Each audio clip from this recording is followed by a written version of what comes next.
짠. 시작하면 되죠.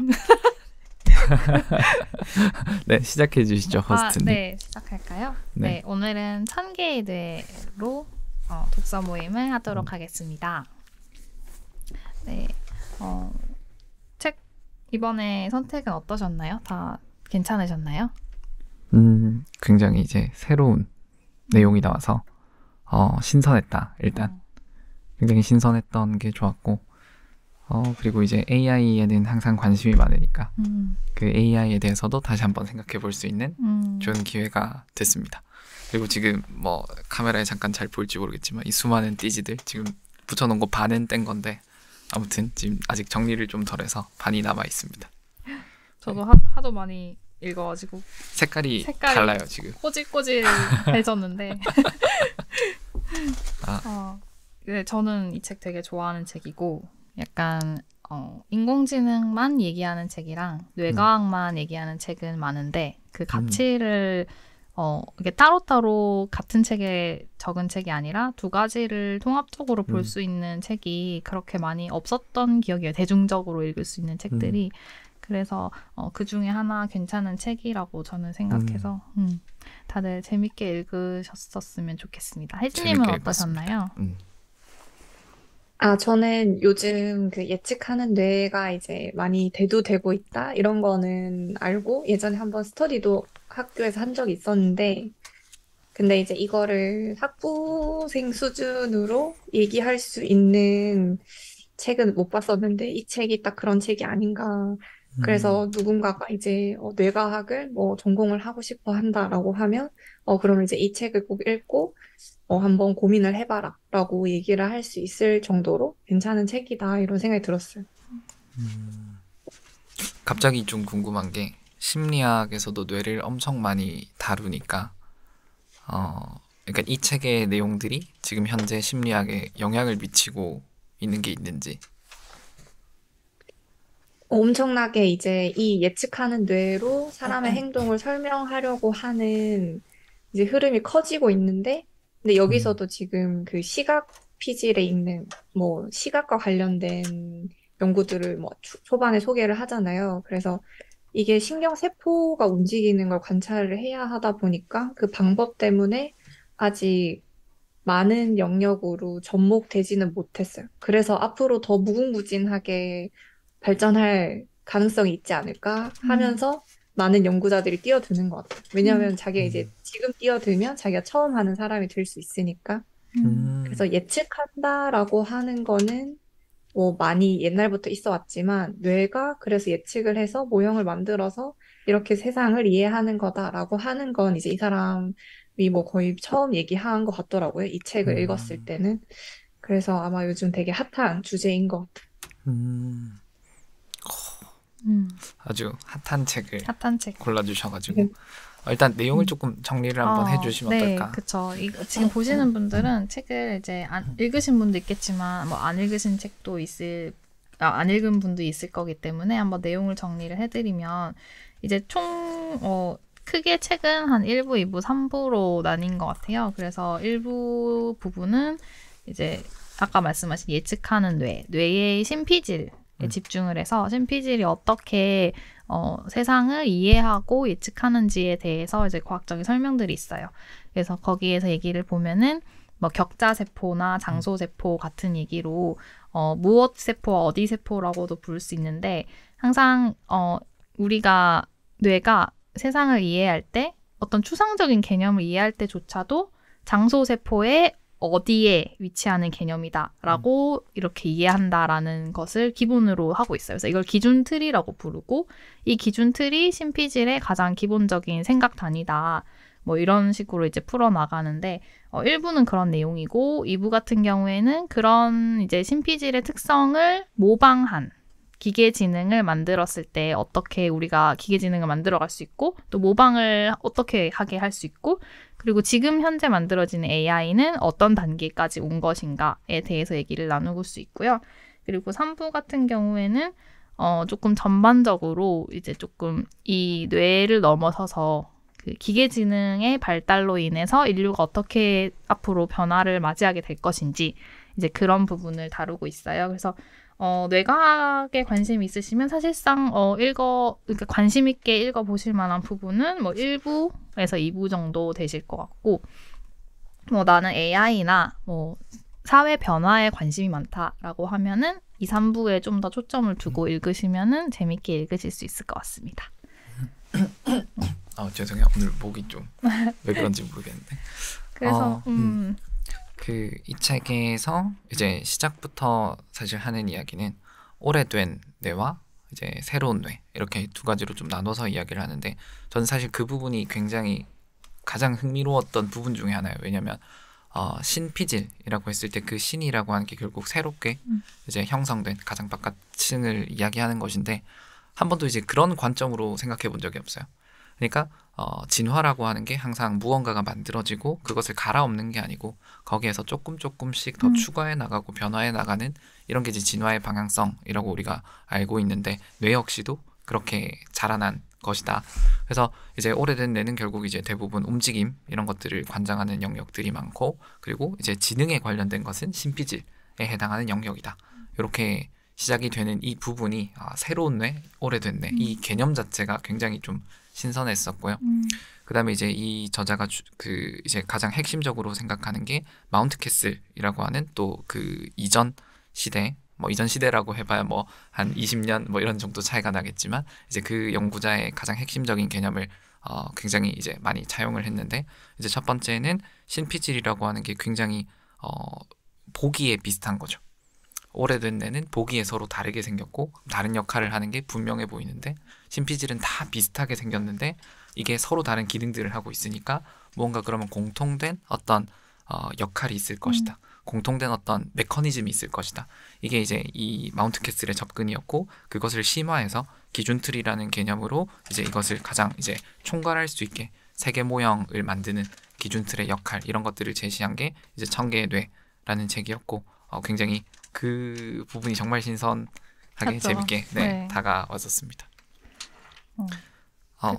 사실상 아직 우리가 일반적으로 대중적으로 뇌를 이해할 때는 그 오래된 뇌에 대한 개념으로 신피질을 이해하는 경우도 되게 많은 것 같아요. 뭐 예를 들어서 뭐 시각 피질, 시각을 담당, 물론 시각 담당 영역이 있는 것은 맞는데 거기는 뭔가 메커니즘이 다를 것처럼 이해를 하잖아요. 우리는 보통은 일반적으로 뭔가 다 똑같은 그런 메커니즘으로 완전히 다른 영역을 담당한다는 게 조금 상상이 안 되잖아요, 일반적으로. 그 부분에서 저는 되게 처음 이 책 읽었을 때 센세이셔널했고, 그게 약간 내가 뇌에 대해서 가지는 그런 고정관념? 이런 걸 좀 깨준 부분이기도 해요.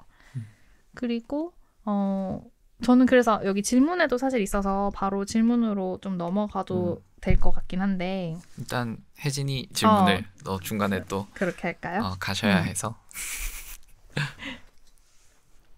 어떤 질문을 제가 얘기할까요?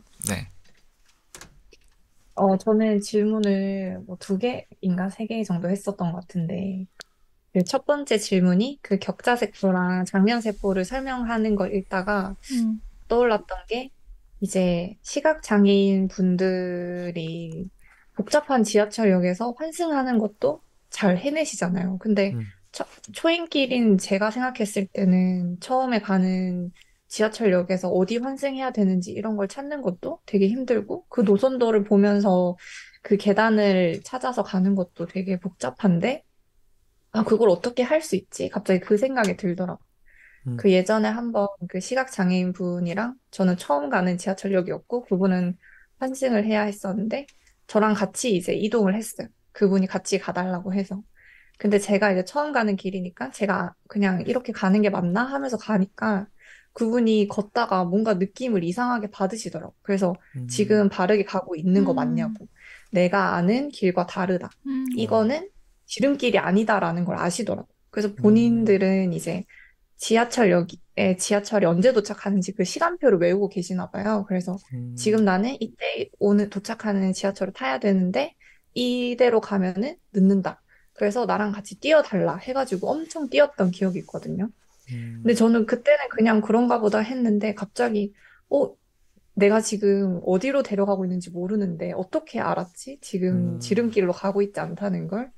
근데 이제 이 격자세포랑 그 장면세포를 보니까 장소세포. 뭐 어떻게 그게 구성되는지 모르겠지만 어쨌든 자신이 갖고 있는 그 지도 안에서 자기가 가던 계단이 아니었겠죠. 뭔가 가는 흐름이.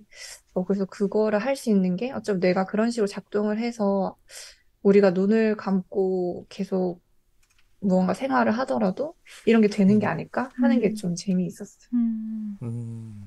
하긴 그럴 수 있겠어요. 그죠? 어떤 감각을 차단한다 하더라도 뇌의 기능은 그대로 있으니까 그걸 다른 감각이랑 연결하면 되는 거잖아요.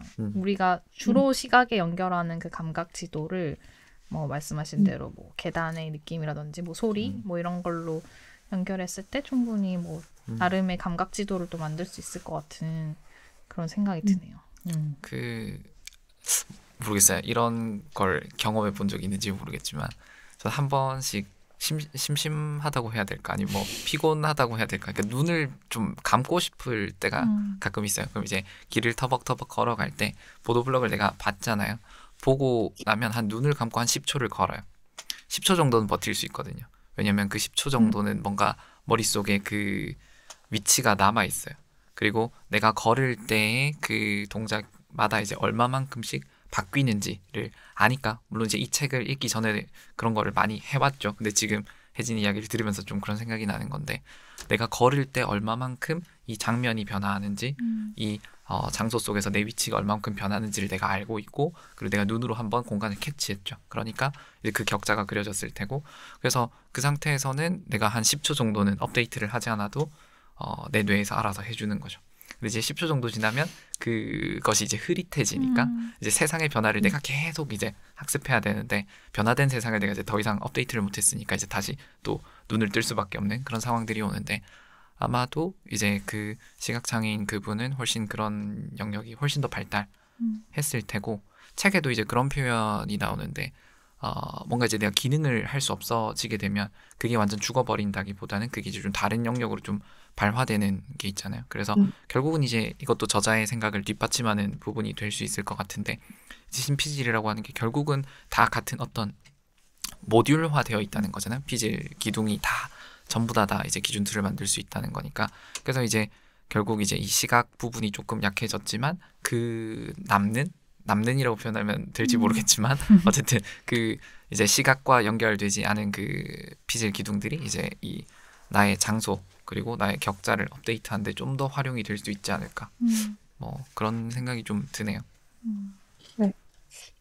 그래서 이제 우리가 뭔가 경험하고 그거를 바로 경험하고 감각한 다음에 지각을 하는 게 아니라 이미 예측이 세워지고 있는 거죠, 뇌 속에서는. 그렇죠. 그래서 이제 내가 어디로 가야 할 거라는 걸 이미 그분은 예측을 하셨을 것 같은데, 뇌에서.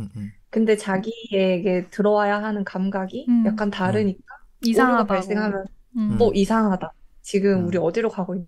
이렇게 얘기하신 게 아닐까. 그래서 이거랑 메시지를 누구에게 보낼까요?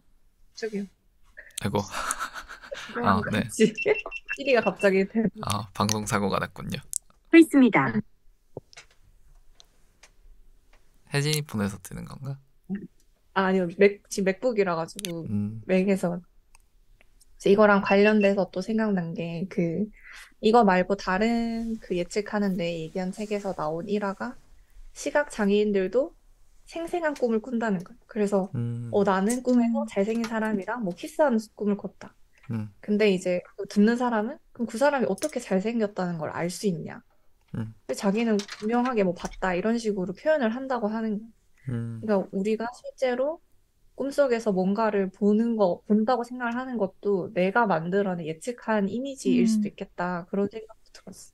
그러니까 사실은 우리가 생각하는 시각적 감각, 청각 이게 따로따로가 아니라는 거죠.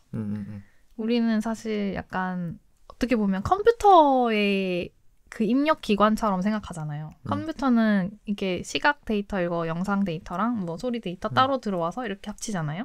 그런 느낌으로 뇌도 판단하겠지라고 생각하는데 뇌는 그게 아니라 뭘 갖다 대든 촉각이든 청각이든 시각이든 다 같은 그 기준 틀로서 되게 간단한 메커니즘 딱 2차원으로 모든 걸 이해하고 있기 때문에 사실 어떤 감각이 들어오는지가 중요한 게 아니라 내가 어떻게 예측하고 있는지가 중요해져 버리는 거잖아요. 그래서 그게 약간 말씀하신 대로 그렇기 때문에 오히려 꿈을 꾼다는 게 시각장애인 분들이 꿈을 꾸는 게 가능할 수도 있고 마찬가지로 뭐 청각장애인 분들도 소리를 들었다라고 말할 수도 있겠죠. 꿈에서. 그게 약간 가능해지는 것 같아요. 뭔가 재밌는 이론이었어요. 그리고 저는 그 아까 예측한다 그 부분에서 되게 재밌었던 게 그 어떤 신피질의 어떤 부분이 이제 다음에 이 연결로 갈 것이다. 다음에 이 연결이 이렇게 돼 있으면 이쪽 연결로 갈 것이다라고 하면 그 연결이 감각이 와서 활성화되기 전에 이미 켜진다 그러잖아요. 가지돌기 극파. 네, 이미 반쯤 그 활성화를 준비하고 있다. 그 준비하고 있는 것들이 사실은 예측이라는 거잖아요.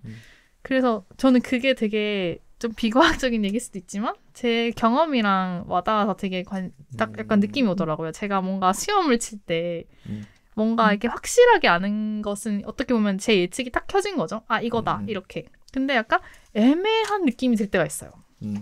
약간 느낌적으로 뭔가 이건데 내가 완전하진 않은 거예요. 그게 약간은 시냅스 연결의 그런 느낌이 아닐까. 그러니까 뭐 약간 좀 산발적으로 여러 예측이 켜진 거죠. 제 머릿속에서.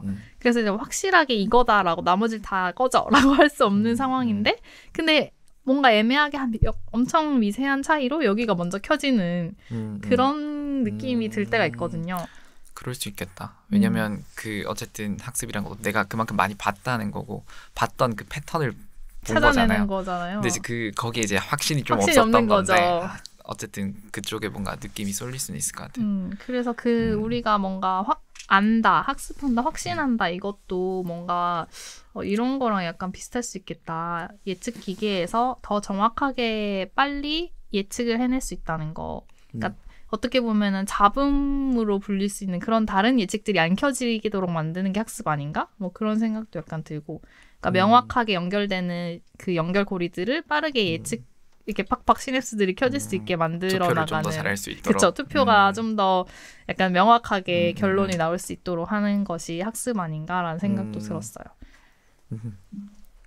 그런 것 같아요. 그래서 책에서 그 전문가들은 자기들의 틀을 만든다 이렇게 표현을 하잖아요. 그쵸. 그런 게 만들어져서 약간 직관이 좀 생겨나서 약간 교수님들은 뭔가 좀 대충 말해도 찰떡같이 알아듣고 이렇게 따다다닥 얘기를 해주실 때가 있는데 그런 것도 약간 틀이 이제 이미 완성이 되어 있어서 그 틀 안에서 다양한 걸 금방금방 해석할 수 있어서 그런 게 아닌가? 이런 생각도 얘기를 듣다 보니까 그럴 수 있겠어요, 진짜. 그 직관력에 대한 부분이 사실 가장 인상 깊었던 면 중에 하나인데 중간에 한 90페이지쯤에 페이지도 거의 외웠어요. 그 다 이제 흰 종인데 거기만 회색 종이로 해서 딱 이제 2페이지에 걸쳐서 맞습니다. 여우 영역인데 2페이지에 걸쳐서 이제 딱 자기가 설명을 하는 부분이 있는데 무슨 내용이냐면 아직 과학적으로 완벽하게 검증된 게 아닌 거예요. 이 이론이. 그런데 확신을 가지고 이야기를 하고 있는데 이제 질문을 받았다는 거죠. 어떻게 이 확신을 가질 수 있느냐. 근데 자기는 여기에 대해서 굉장히 오랜 시간 고민을 했고 씨름을 오래 했기 때문에 여기에서 어떤 이 제약 요소들이 얼마나 많은지를 알고 있다는 거고 이 제약 요소를 하나만 해결하는 건 틀릴 수 있지만 뭐 10개, 20개, 수십 개를 해결하는 건 이건 틀릴 확률이 지극히 낮다는 거죠.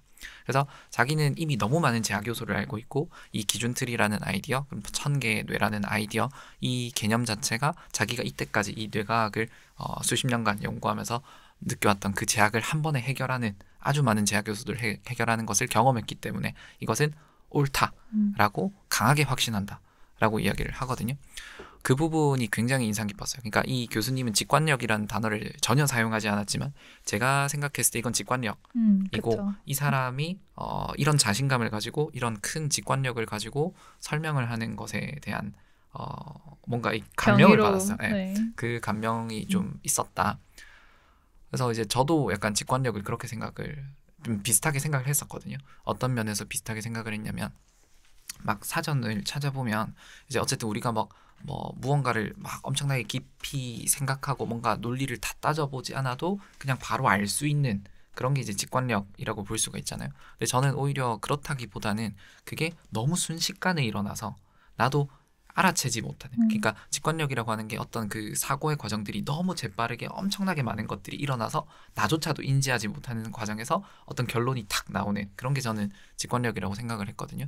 근데 이제 이 교수님도 그런 거죠. 이 제약 조건들이 머릿속에 다 내재가 되어 있으니까 그냥 뭔가 이거를 다른 생각을 해보지 않아도 이건 그냥 맞는 거야.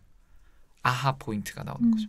그래서 이제 그 부분이 좀 가장 흥미로웠다. 그러니까 책 내용 외적으로 가장 흥미로운 부분 중에 하나였다라고 생각을 했어요. 그래서 약간 그런 말들이 좀 이거 책이랑 좀 달라지는 얘기긴 한데 연구자들이 약간 아하 포인트들이 다들 뭐 있잖아요. 뭐 큰 이론을 만든 분일수록 뭐 약간 물론 이제 열심히 연구해서 어떤 방향을 설정하고 가정을 검증해서 그게 맞아서 어떤 걸 발견하는 분도 있지만 되게 다양한 이것도 아니고 저것도 아니고 막 계속 연구하다가 갑자기 이렇게 하면 다 말씀대로 다 내가 고민하던 지금까지의 문제들이 다 해결되는데? 라고 해서 했는데 그게 나중에 이제 검증되고 이제 해서 이게 맞다라고 하는 경우가 되게 좀 있잖아요. 그런 분들 이렇게 보면은 약간 어떻게 보면은 이것도 뇌과학적으로 설명을 할 수 있을 것 같은데 제가 뭐 뇌과학을 잘 아는 건 아니지만 약간 그 뇌가 그런 게 있대요. 어떤 걸 내가 알았어 라고 느낌이 오는 그 직관적인 포인트가 있는데 그게 나중에 설명이 되면 그 아하 포인트가 되게 기억이 잘 난대요. 그래서 이제 아하가 되는 거야. 근데 그러니까 우리가 항상 뭘 이렇게 연구하거나 뭐 어떤 걸 배우거나 할 때 항상 직관은 작동한대요. 그래서 제가 이건 다른 책에서 읽었던 것 같은데 이거 말고 그 생각에 한다는 착각? 그 책에서 읽었던 것 같은데 거기서 말하는 게 이제 계속 예측을 하는데 그중에 내가 예측을 해서 그게 예측이 맞았던 것은 계속 검증을 하면서 그 예측이 아하 포인트에 마치 완성된 것처럼 느껴진다고 하더라고요.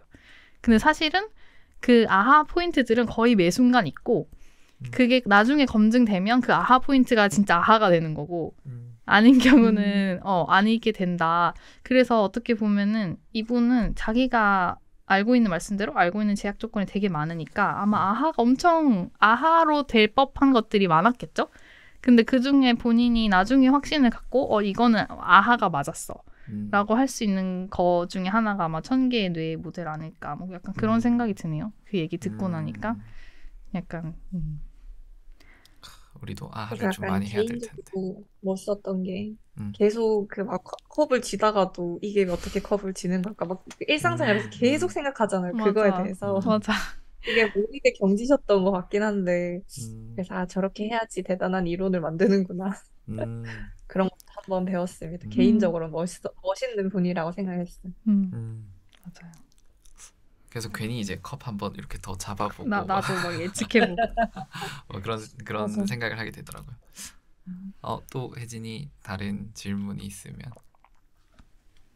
그리고 마지막에 이제 그 스테이플러 예시를 얘기하면서 우리가 그 어떤 물리적 형태에 대한 모형을 이제 뭐 가지게 된다고 하는 얘기가 있었는데 그래서 이게 뭐 다른 이제 심리학 이론에서는 뭐 예를 들어 우리가 컵을 이렇게 보면은 이게 손잡이가 있으면 뭔가 잡고 싶게 생겼고 그래서 이게 우리의 행동을 유도한다 이렇게 얘기를 하는 것도 있었는데 그것보다도 손잡이가 있는 건 이렇게 잡으라고 뭔가 그걸 이제 연습하게 된다고 해야 되나? 잘하면서 그런 걸 연습하게 되고 그리고 문을 뭐 밀든지 당기든지 손잡이가 있으면 내리든지 위로 올리든지 이런 식으로 어떤 모양을 보면 이게 이렇게 작동을 할 거야 라고 하는 어떤 모형을 우리가 갖고 있는 것 같아요. 그래서 아무리 뭐 미세요 당기세요 앞에 붙여놔도 내가 제일 하고 익숙한 싶은데요. 방식으로 당기거나 밀고 그래서 이번에 홍콩에 호텔에 갔을 때도 문이 안 열리는 거야 계속. 근데 계속 당겼거든요. 근데 저희는 카드를 잘못 찍은 줄 알고 계속 찍었는데 알고 보니 미는 문이었던 거예요. 근데 그때는 그냥 왜 안 밀어봤을까 이렇게 생각을 했는데 이 책을 읽고 나니까 내 모형에 안 맞았구나 이게. 그래서 그쪽 방향으로 생각을 틀기가 어려운 게 내가 바보라서 아니라 그냥 내가 좀 그렇게 생겨 먹은 거구나 이런 생각이 좀 들었어. 완전 좀 공감이 되는데 그 저번에 우리 JM 커피 갔잖아요. 거기 화장실에 이제 문을 이제 이 옆으로 여는 게 여닫이 맞나요? 맞아요. 그 여닫이 문처럼 마크를 만들어놨어요. 그러니까 이 설명을 당기세요, 미세요, 뭐 이런 표현이 아니고 그림으로 그려놨는데 그게 되게 여닫이처럼 그림을 그려놨어. 그리고 약간 그 손잡이도 보통 여닫이에서 쓰는 그 이렇게 생긴 손잡이 있잖아요. 이렇게 당기는 그런 손잡이였어요. 근데 미세요, 당기세요 문이었던 거지. 그래서 이제 처음에 왜 문이 안 열려 이러면서 약간 당황을 했던 기억이 나는데 그래서 요즘에는 그렇대요. 미세요 같은 경우는 손잡이를 아예 없애버린다고. 그래서 뭐 그 스벅이 그런 게 많았나? 맥도날드. 맥도날드 이런 데서 그런 게 많은데 그냥 그 당길 수 없게 밀 수밖에 없도록 그냥 아예 밋밋한 그렇네요. 철판만 달려 있는 그런 분들이 많죠. 그래서 오히려 이제 그런 식으로 해서 우리 세계 보형에 잘 맞도록 뭐 그렇게 하는 게 좋은 디자인이 아닌가. 또 디자인 철학까지 우리가 배워가는. 네. 근데 되게 진짜 공감 가는 게 그 약간 매사에 우리가 그러니까 이 생각이란 단어가 웃기긴 한데 그 매사에 분석적으로 생각을 하지 않잖아요. 그게 곧 이 예측 기계이기 때문인 것 같거든요. 그러니까 어느 대부분은 좀 자동화된 상태에서 예측이 돌아가고 있는 거죠. 그래서 뭐 예를 들어서 이렇게 생겼으면 당연히 이렇게 잡아야 되는 거고 뭐 이걸 내가 이렇게 생겼으니까 어디를 잡는 것이 효과적일까 막 이렇게 곡선을 막 봐서 분석하면서 잡지 않잖아요. 그러니까 약간 좀 기계랑 인간의 뇌가 좀 다른 면이 그러니까 기계라 함은 지금까지의 컴퓨터 그 계산 기계로서의 지능과 우리 신피질의 작동 방식이 다른 게 그게 아닌가라는 생각이 좀 들거든요. 그래서 여기도 보면 5살짜리 아이 정도 지능을 만드는 것이 얼마나 어려운지에 대한 얘기가 나오잖아요. 그러니까 5살짜리 아이가 뭐 비슷하게 생긴 문을 보면 밀어야 되고 당겨야 되고 이런 것들을 다 알고 뭐 물은 여기서 따라야 되고 뭐 이런 우리가 약간 이걸 꼭 설명해야 돼 싶은 것들을 되게 많이 배우잖아요. 다양하게 세계에 대해서 지식을 아는데 그게 사실 컴퓨터한테는 다 설명해야 되는 온톨로지로 설명을 해줘야 되는 부분인 거잖아요. 그래서 그게 이게 확실히 우리 생각보다 뇌랑 컴퓨터가 좀 많이 다르구나라고 생각을 했던 것 중에 하나였어요. 이런 부분들이. 그래서 약간 이 제프 호킨스 분은 이제 기계 지능을 정말 인간처럼 만들려면 결국엔 인간 신피지를 모방해야 된다라는 주장을 하고 계신데 그게 어떤 식으로 가능할지를 제가 뭐 신경과학이나 뭐 LLM 이런 거 잘 모르기 때문에 뭐 기술적인 부분이 좀 더 궁금해지는. 그렇죠, 그렇죠. 네, 여기서는 이제 어떻게 보면 좀 대중적으로 설명을 해주시니까 좀 그런 걸 깊이 있게 알고 싶다라는 생각도 좀 들었어요. 아까 이제 그 자동화 이야기가 나와서 갑자기 드는 생각이 자동화 이런 게 이제 교육학에서 많이 나오는 용어고 그다음에 인지 부조화 이것도 교육학에서 많이 나오는 용어인데 이 청개의 뇌 이 이론과 너무 잘 맞아떨어지는 찰떡궁합이 있는 것 같아요. 그러니까 내가 세계 보형을 학습을 해서 이제 예측하는 게 너무 잘 되면 자동화된 거잖아요. 그러니까 내가 생각하지 않아도 컵은 저렇게 잡는 거야 이렇게 딱 되는 것이고 그리고 우리가 어떤 예측이 틀어졌을 때 그때 이제 우리가 이 시냅스 연결이 또 활발해지잖아요. 그래서 이제 이 예측이 깨진 그 순간이 사실은 인지 부조화인데 그때 이제 우리가 엄청난 학습이 일어나는 거죠. 우리가 변화를 이제 학습을 하는 거니까. 그래서 어떤 그 교육학의 개념이 굉장히 이제 이 모델이랑 잘 맞다라는 게 좀 재밌었어요. 그럴 수 있을 것 같아요. 교육학은 어떻게 보면 뇌를 진짜 인간의 뇌를 어떻게 학습시킬 수 있는가에 대한 학문이니까 되게 잘 맞을 것 같아요. 이런 뇌과학적인 그런 요소들이. 그러네요. 인공지능도 교육이라고 생각을 하니까 갑자기. 맞아요. 어떻게 보면 진짜 교육적으로 접근해야 될지도 몰라요. 근데 이 포인트 너무 좋은 것 같아요. 그러니까 인공지능 우리가 항상 학습이라는 단어를 썼는데 인공지능도 이제 교육시켜야 돼. 라는 표현을 할 수 있다면 이거 굉장히 거의 범용 인공지능에 가까운 단계일 것 같은데 네. 그 표현도 굉장히 신선하고 좋네요. 혹시 혜진이가 저 이제 슬슬 나가봐야 될 것 같은데 그 뒤에 제가 지금 2부 좀 읽다가 왔었거든요. 근데 너무 재밌을 것 같아요. 뒤에 내용도. 최근에 이제 챗 GPT를 많이 사용하면서 진짜 과외 선생님 같은 인공지능이 빨리 생겼으면 좋겠다. 그래서 내 옆에 서서 내 걸 작업 환경도 다 보고 내 걸 다 도와주는 그런 게 생겼으면 좋겠다. 이런 생각을 진짜 많이 하고 있는데 점점 그런 단계로 가고 있는 것 같다는 생각이 들더라고요. 그래서 최근에 챗 GPT한테 생긴 기능이 엑셀 파일 업로드하면 거기서 이제 내 데이터 프레임을 확인을 하고 뭐 이런 분석을 해줘 하면은 그걸 바탕으로 분석까지 해주고 그래프도 그려주고 한다고 하더라고요. 그래서 굉장히 이제 기대가 많이 되는데 뒤에 얘기도 하고 싶지만 다음에 또 인공지능 주제가 나오면 더 재밌게 참여해 보도록 하겠습니다. 네. 네. 오늘은 그럼 아쉽지만 일단 혜진이는 먼저 네, 아쉽지만 오늘은 재밌게 여기까지. 얘기하겠습니다. 네, 가보겠습니다. 빠이빠이. 저희 이제 또 이제 이야기들을 또 이어나가 보도록 하죠. 어떤 질문들을 좀 먼저 하면 좋을까요? 일단 일부에 맞는 뇌에 대한 얘기부터 먼저 하면 좋을 것 같아요. 일부 이야기부터. 네, 뭐 심피질 얘기나. 좋습니다. 뭐 일단 제가 질문을 좀 많이 준비해 왔으니까 좀 하다가 생각나는 거 있으면 바로 이렇게 해주시면 좋을 것 같은데, 일단 맨 서두에 이야기를 했지만 저는 오래된 뇌와 새로운 뇌, 이 개념이 굉장히 신선했다라고 생각을 해서 그렇다면 우리가 앞으로 이제 이때까지 해왔던 원칙들이 그대로 고수가 된다면 우리가 진화를 더해서 새롭게 이제 또 무언가 뇌가 진화를 해서 변화하게 된다면 이 신피질의 바깥에 또 뭔가가 생길 수 있지 않을까. 말하자면 신신피질이 만들어질 수 있지 않을까. 이런 생각이 들어서 혹시 이제 그런 방향성이라면 어떤 식으로 진화해 나가게 될까? 아니면 이게 최종본일까? 뭐 물론 이제 이 질문이 어리석은 질문일 수 있어요. 진화는 지금도 일어나고 있으니까 최종본이라는 질문이 좀 어색하지만 어쨌든 우리가 현재 이 1000개의 뇌 이론이 만약에 맞다면 그럼 이제 이 이론으로 완벽하게 커버할 수 있는 그 영역을 벗어나는 진화가 더 이상 일어나지 않을 것인가? 뭐 이런 질문에 가까울 수 있겠죠. 그러니까 신신피질이 만들어질 거냐, 안 만들어질 거냐, 혹은 이제 만들어진다면 어떤 뇌가 될까? 뭐 이런 궁금증이 생기더라고요. 글쎄요. 저는 근데 약간은 제가 현재 평양적이어서 그런 건지 모르겠는데 어떤 생물학적인 사실 진화를 지금 당장 기대하기에는 조금 힘들 것 같고, 어떻게 보면은 라이프 3.0 같은 책에서도 나왔듯이 이제 진화가 어떤 단백질로서 생물학적으로 이루어지는 단계 이상의 진화도 있을 수 있다라고 하잖아요. 실리콘 진화라고 하는데 예를 들면 우리 컴퓨터를 우리 칩을 머릿속에 이제 심는다거나 아니면 굳이 그런 게 아니어도 사실상 우리가 이미 휴대폰을 들고 다니고 스마트폰을 사용하고 컴퓨터로서 우리 지능을 확장하고 이렇게 소통하는 것들이 어떻게 보면은 저는 진화 과정의 일부라고 생각하거든요. 왜냐하면 우리처럼 이렇게 스마트폰을 사용하고 뭔가 하는 동물이 없잖아요.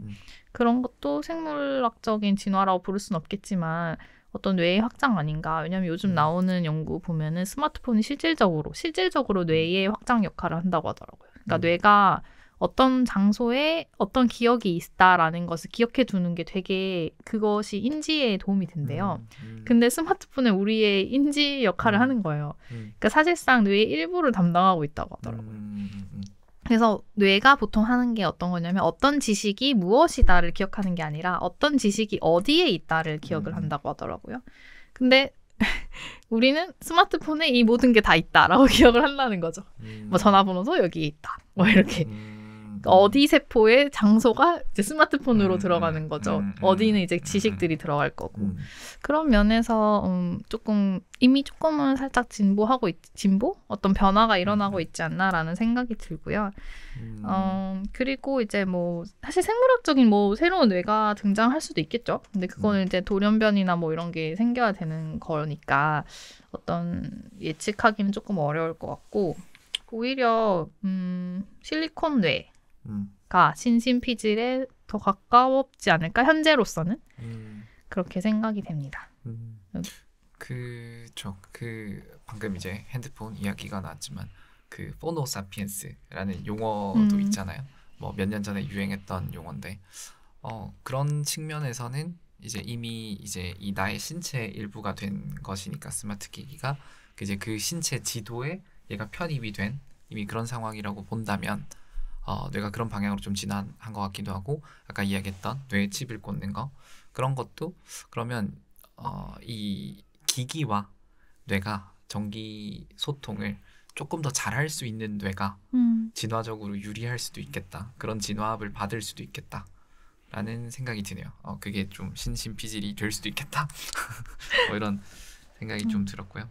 그럴 수도 있어요. 요즘 그런 말도 있잖아요. 디지털 세대. 그러니까 어렸을 때부터 이 스마트 기기를 사용했던 세대들이 이제 지금 태어나서 자라서 한 10살 정도 된 전후 정도 된 아이들인데 그 아이들 같은 경우에는 사실 우리는 조금 성인 돼서 스마트폰을 사용한 세대고 그 이후 세대는 완전히 이제 나이가 드신 다음에 사용할 세대인데 그 세대들에 비해서 이런 스마트 기기를 이해하는 방식 자체가 완전히 다르다고 하더라고요. 어떻게 보면 더 엄청 편하게 받아들인다고. 그래서 그런 것들도 어떻게 보면 조금씩 이제 변화가 일어나는 게 아닌가.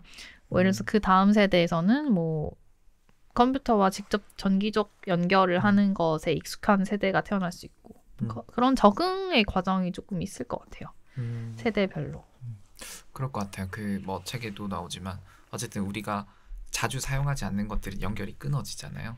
이제 그런 측면에서 우리가 어렸을 때 뭔가 언어도 마찬가지지만 어렸을 때 그 어떤 크리티컬한 시기가 있는데 그 결정적 시기에 아이들은 스마트 기기를 사용했고 우린 사용하지 않았으니까 뭔가 뇌의 연결이 분명히 우리랑은 분명히 다를 것 같고 그럼 나중에 뉴럴링크를 연결한다고 했을 때도 뉴럴링크를 결정적 시기 이전에 연결을 해두면 그들의 뇌와 우리의 뇌는 또 완전히 다르지 않을까. 이런 생각이 좀 드네요. 사실 뇌피셜이지만 근데 뭐 충분히 그럴듯한 네. 많은 제약 조건들을 해결하기 때문에 충분히 맞을 수 있다. 직관적으로 네. 그런 생각이 듭니다. 두 번째 질문은 이제 뇌과학적인 측면에서 이 그 학습 이라고 하는 게 결국 이제 이 심피질이 세계의 예측 모형을 배우는 이게 이제 학습인 거고 그러한 그거를 우리가 인간 개인의 성장이라고 볼 수 있을 것 같은데요. 근데 이제 그런 그 세계 예측 모형을 발달시키려면 이제 이 저자가 주장하는 건 감각, 운동 학습이 필요하다. 내가 감각을 느끼고 운동을 해야 학습이 일어난다. 왜냐하면 이제 그게 변화된 새로운 정보가 계속 입력이 돼야 되니까. 그래서 이제 드는 생각이 그러면 우리가 뭐 다채로운 감각 경험을 살면서 하게 되죠. 그래서 그런 것들을 좀 추구하고 하는 것들이 좀 우리 세계의 예측 모형을 좀 더 세련되고 정교해지도록 만들 수 있지 않을까. 그리고 그게 이어져서 개인적 성장이 되지 않을까. 이런 생각이 들었는데 여기서 이제 그 말하고 싶었던 포인트 중에 하나는 이런 거예요. 뭐 위스키라든지 뭐 커피라든지 와인이라든지 엄청 미묘한 그 미각의 혹은 후각의 세계를 탐구하는 거잖아요. 그러니까 그런 아주 미묘한 감각의 다채로운 그 경험들이 어쨌든 내 세계 예측 모형들을 계속 건드릴 테니까 그런 것들이 이제 또 어떤 개인적 성장을 불러일으킬 수도 있지 않을까. 뭐 이런 질문이 될 수 있겠죠. 뭐 많이 뛰어다니는 것도 마찬가지겠지만. 맞아요. 이 질문을 보고 문득 생각났던 건데 사실 이게 지금 정확한 어디서 온 연구 결과인지는 잘 모르겠는데 얼마 전에 읽은 기사에서 그 운동을 30분 정도 한 다음에 바로 이어서 학습을 하면 오히려 학습만 1시간 한 경우보다 운동 30분, 학습 30분을 한 경우가 학습 능력이 더 높대요. 이제 실제적으로 그렇게 연구 결과가 나왔는데 실험을 했을 때 그랬다는 거겠죠. 그래서 그런 걸 보면은 조금 뭔가 어떤 다양한 감각들을 뇌가 계속적으로 체험하는 게 학습이나 뭐 어떤 성장에 도움이 될 것 같다는 생각도 들기도 해요. 그리고 어떻게 보면은 그게 꼭 현실적인 감각이 아니어도 되겠다라는 생각을 드는 게 왜냐하면 이 책에서 제가 되게 뭔가 그런가? 라는 생각이 들었던 문구가 뭐였냐면 기계지능 같은 경우에 어떤 움직이면서 어떤 다각도로 물체를 볼 수 있는 그런 학습이 없다면 의미가 없다고 하잖아요. 인간과 같은 학습이라고 볼 수 없다라고 하는데 그걸 꼭 물리적으로 할 필요가 없다라고 했거든요. 그러니까 수학적 시뮬레이션으로도 가능하다, 그 학습이 가능하다라는 말을 했는데 저는 그게 약간 좀 저는 공부를 이제 하려고 하는 사람이니까 공부법에 좀 관심이 많아서 이거는 공부법에서도 응용이 되겠다라는 생각이 들었어요. 어떤 거냐면 예를 들어서 그냥 학습을 하더라도 뭐 어떤 개념 지도를 제가 배우잖아요. 그러면 그 개념 지도 안에서 머물러서 그 개념을 그냥 주워 담듯이 그렇게 학습하는 게 아니라 내가 그 개념 사이를 어떻게 움직이면서 추상적으로 움직이는 거죠. 추상적으로 그 개념 사이들을 움직이면서 어떤 개념과 어떤 개념 사이를 다각도로 이쪽 방향에서도 가보고 저쪽 방향에서도 가보고 하는 것들이 학습에 도움이 되지 않을까. 그런 것들이 어떻게 보면은 예측 기계의 다양한 예측할 수 있는 지도들을 만들어 나가는 게 아닌가 싶기도 하거든요.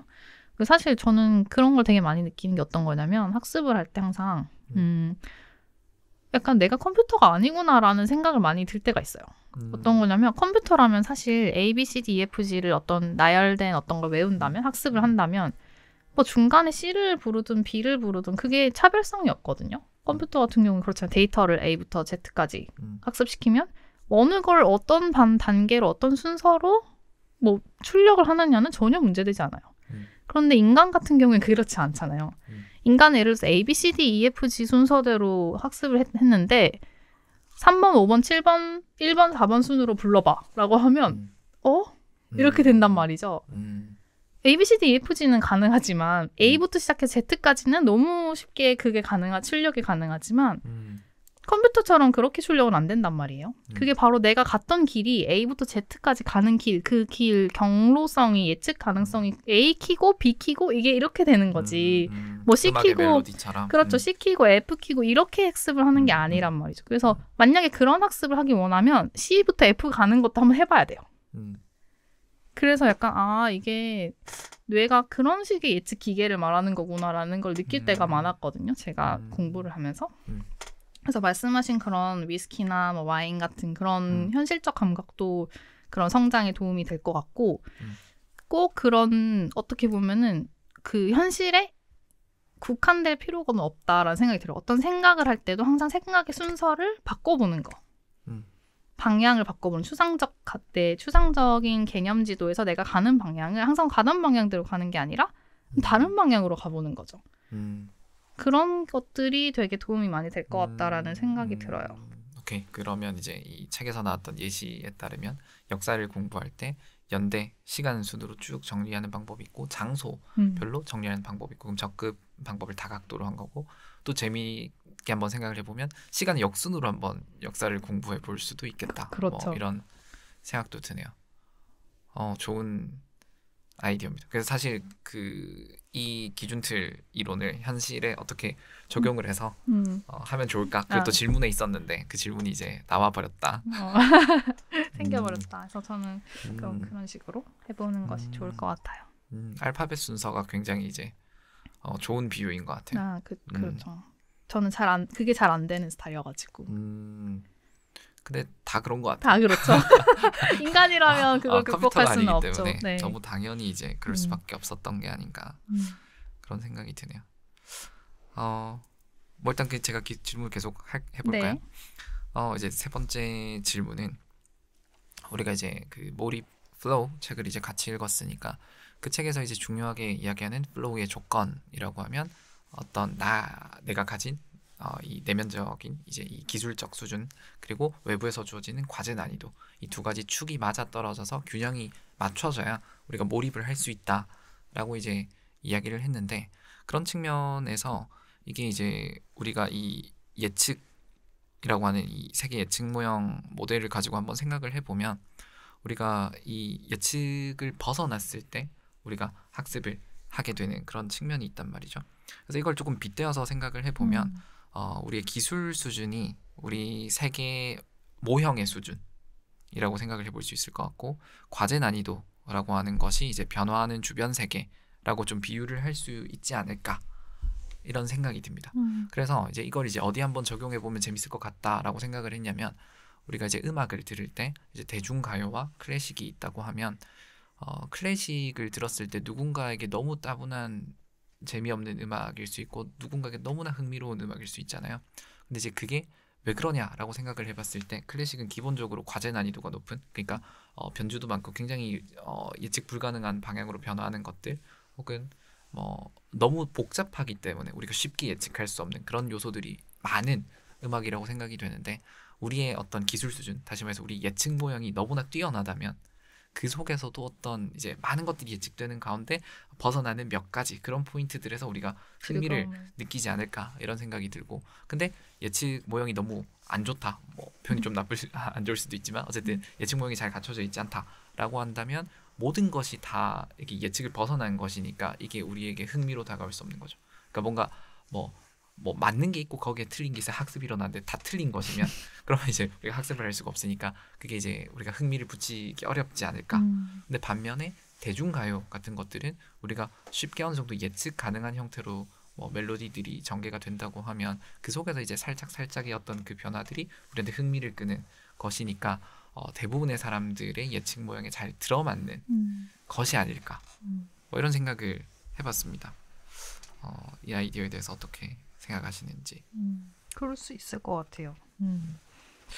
뭐 약간 어떻게 보면 예측 모형의 복잡도라고 설명할 수도 있고 아니면 익숙한 것과 익숙하지 않은 것이라고도 할 수 있을 것 같은데 예측이라는 건 그런 거죠. 그 다음에 어떤 것이 올 것인가에 대한 그런 정기적 신호가 시냅스에서 켜진다는 건데 클래식을 자주 접하지 않았다면 그 다음을 예측할 수 없으니까 말씀대로 조금 어색하게 들리고 그 어색한 게 너무 많으면 그 플로우가 안 생기는 거죠. 몰입이 안 생기고 계속 불편한 거죠. 어떻게 보면은 조금 내가 예측한 대로 안 흘러가는 게 너무 많으면. 근데 또 너무 이제 만약에 내가 예측하는 대로 다 흘러간다고 하면 또 그것도 재미가 없을 거고 그런 면에서 좀 그게 적용이 되지 않을까요? 저도 정확히는 모르겠지만 그런 식으로 해석을 해볼 수 있을 것 같아요. 그래서 이제 여기서 연결되는 질문이 우리가 그 잠 오는 음악 뭐 이런 거 있잖아요. 마음이 차분해지는 음악 뭐 이런 것들이 있으면 그런 음악들은 우리 예측을 벗어나지 않는 게 아닐까. 그러니까 뭔가 말하자면 좀 자연의 소리에 가까운 것들이 좀 많잖아요. 그냥 뭐 빗소리, 규칙적인 빗소리라든지 뭐 그런 식으로 이제 굉장히 멜로디가 거의 좀 없다시피 하고 아니면 혹은 그 변화가 굉장히 잔잔한 그런 음악들이 좀 뭐 졸음을 유발하거나 차분해지게 하는 음악인 것 같은데 그래서 우리가 그러면 이 예측과 거의 대부분 맞아떨어지는 그런 상황은 우리 마음을 편안하게 할까? 약간 이런 생각이 좀 드는 거죠. 그럴지 않을까요? 그렇죠. 우리가 지금 판단하기는 좀 쉽지 않겠죠. 단언할 수는 없지만 뭐 그냥 개인적 경험으로 봤을 때 어떤 예측이 너무 쉽게 잘 되면은 좀 편안하고 안정감을 느끼는 것 같아요. 그러니까 어떤 사람을 만날 때 그 사람의 행동들이 좀 예측이 좀 되면 그 사람 만났을 때 좀 편하잖아요. 아니면 자주 만나서 그 사람이 어떻게 이런 상황에 대충 어떤 식으로 반응하고 행동할지가 뭐 완전히 다는 아니더라도 내가 어느 정도 예측 가능성 범위 안에 있다면 불편하지 않게 느끼고 또 관계에서 조금 편안하게 있을 수 있겠죠. 근데 뭐 처음 보는 사람이다 라고 하면은 내가 이 사람이 어떻게 그 다음에 패턴을 보일지 알 수 없기 때문에 계속 긴장하고 그 다음을 예측하려고 노력하겠죠. 그런 면에서 조금 달라지지 않을까라는 훨씬 생각이. 에너지를 많이 쓸 수밖에 없고. 그럴 것 같아요. 일반적으로는. 네. 관계로 확장하는 것도 재밌네요. 일단 I인 저로서는 아이. 현주 씨도 그렇지만 아무튼 네. 그럴 수 있겠다. 약간 이제 이불을 조금씩 건드릴 수 있을 것 같은데요. 이렇게 이제 컴퓨터와 결국 사람이 학습하는 것이 분명히 다른데 그리고 이제 이 저자가 생각하는 거는 이제 오래된 뇌와 새로운 뇌 중에서 지능을 관장하는 것은 이제 또 새로운 뇌라고 생각을 하고 있고 그래서 지능을 구현하기 위해서 오래된 뇌를 구현할 필요까지는 없다. 뭐 이런 관점을 가지고 있죠. 물론 이제 그 중에서도 오래된 뇌에서 반드시 필요한 것들이 있지만 그 전부를 할 필요가 없다. 이런 것들인데 대표적으로 이제 저자가 주장하는 것이 목표와 동기 이런 것들은 오래된 뇌에서 이제 주로 많이 속해 있는 것들이고 그럼 지능 자체는 목표와 동기를 유발하지 않는다. 뭐 이게 이제 저자의 주장이란 말이죠. 그래서 이제 저는 이제 이런 측면에서 이런 큰 측면에서 몇 가지 이제 아주 결이 비슷한 질문들이 여러 개가 있어요. 어떤 게 있느냐라고 하면 우리가 사람은 학습을 할 때 이제 제로샷 러닝 혹은 이제 그 원샷 러닝이라고 할 수 있을 만한 것들인데 우리가 말을 한 번도 본 적이 없는 상태에서 얼룩소를 봤어요. 그래서 이거는 얼룩소야. 그리고 이제 말을 본 거예요. 그래서 이제 뭐 갈색 말이겠죠 보통. 이제 그러면 이제 그 말을 보고 얘는 말이야 라고 했는데 이제 얼룩말을 탁 보면 얘는 얼룩말이야 라는 걸 알려주지 않아도 바로 학습을 하는 거죠. 혹은 이제 그 정체 모를 새로운 얼룩말이라는 어떤 형상을 보았을 때 누군가 얼룩말이라고 알려주면 바로 이제 바로 매칭을 시킨다든지, 이게 이제 인간이 학습을 하는 형태가 되겠고, 그러면 기준틀과 기준틀 사이의 연결이 된 거란 말이죠. 그런데 이제 저는 이제 여기서 좀 궁금한 게 이 연결이라고 하는 것에 좀 흥미가 생기는 거죠. 그러니까 이 연결이 뭐 그냥 그저 가만히 있어도 일어나는 것일까? 아니면 좀 뭔가 그 연결이라고 하는 것을 우리가 의지라는 단어로 좀 표현할 수 있지 않을까? 그러니까 기준틀과 이 연결이라고 하는 그 전체 큰 카테고리가 우리가 말하는 어떤 의식과 지능에 해당한다고 생각이 될 텐데, 근데 기준틀과 기준틀은 이제 어쨌든 별개의 무언가라고 했을 때 그것 사이를 연결하는 부분은 어떤 우리의 의지가 어느 정도 담기는 게 아닐까? 뭐 이런 생각이 드는 거죠. 뭐 아까도 뭐 이야기를 했지만 우리가 어떤 학습을 할 때 학습 방향을 결정한다고 했을 때 뭐 시간 순으로 할 수도 있고 시간 역순으로 할 수도 있고 다각도로 접근을 한다라고 했을 때 우리가 이것과 저것을 연결 지을 거잖아요. 근데 그 연결을 지을 때 우리가 어떤 의도적인 연결이 있을 수 있잖아요. 그러면 이제 그런 것들에는 의지가 개입할 여지가 있는 게 아닌가. 뭐 일단 이런 그 자유의지에 대한 생각이 좀 들더라고요. 이걸 보면서. 그러니까 뭐 책에는 그런 이야기가 전혀 안 나오지만 뭔가 그렇게 확장을 해서 좀 생각해 볼 수 있지 않을까. 뭐 이런 생각이 들었습니다. 저는 말씀하신 부분은 한 번도 그렇게 생각을 해보지 않아서 약간은 아직 뭐 처음 듣는 얘기에 대해서 바로 의견을 얘기할 수가 없어서 약간은 조금 애매한 상황인 것 같은데 약간 그 우리 투표 시스템 얘기가 여기 나오잖아요. 그렇죠. 그거랑 좀 비슷하지 않을까요? 그러니까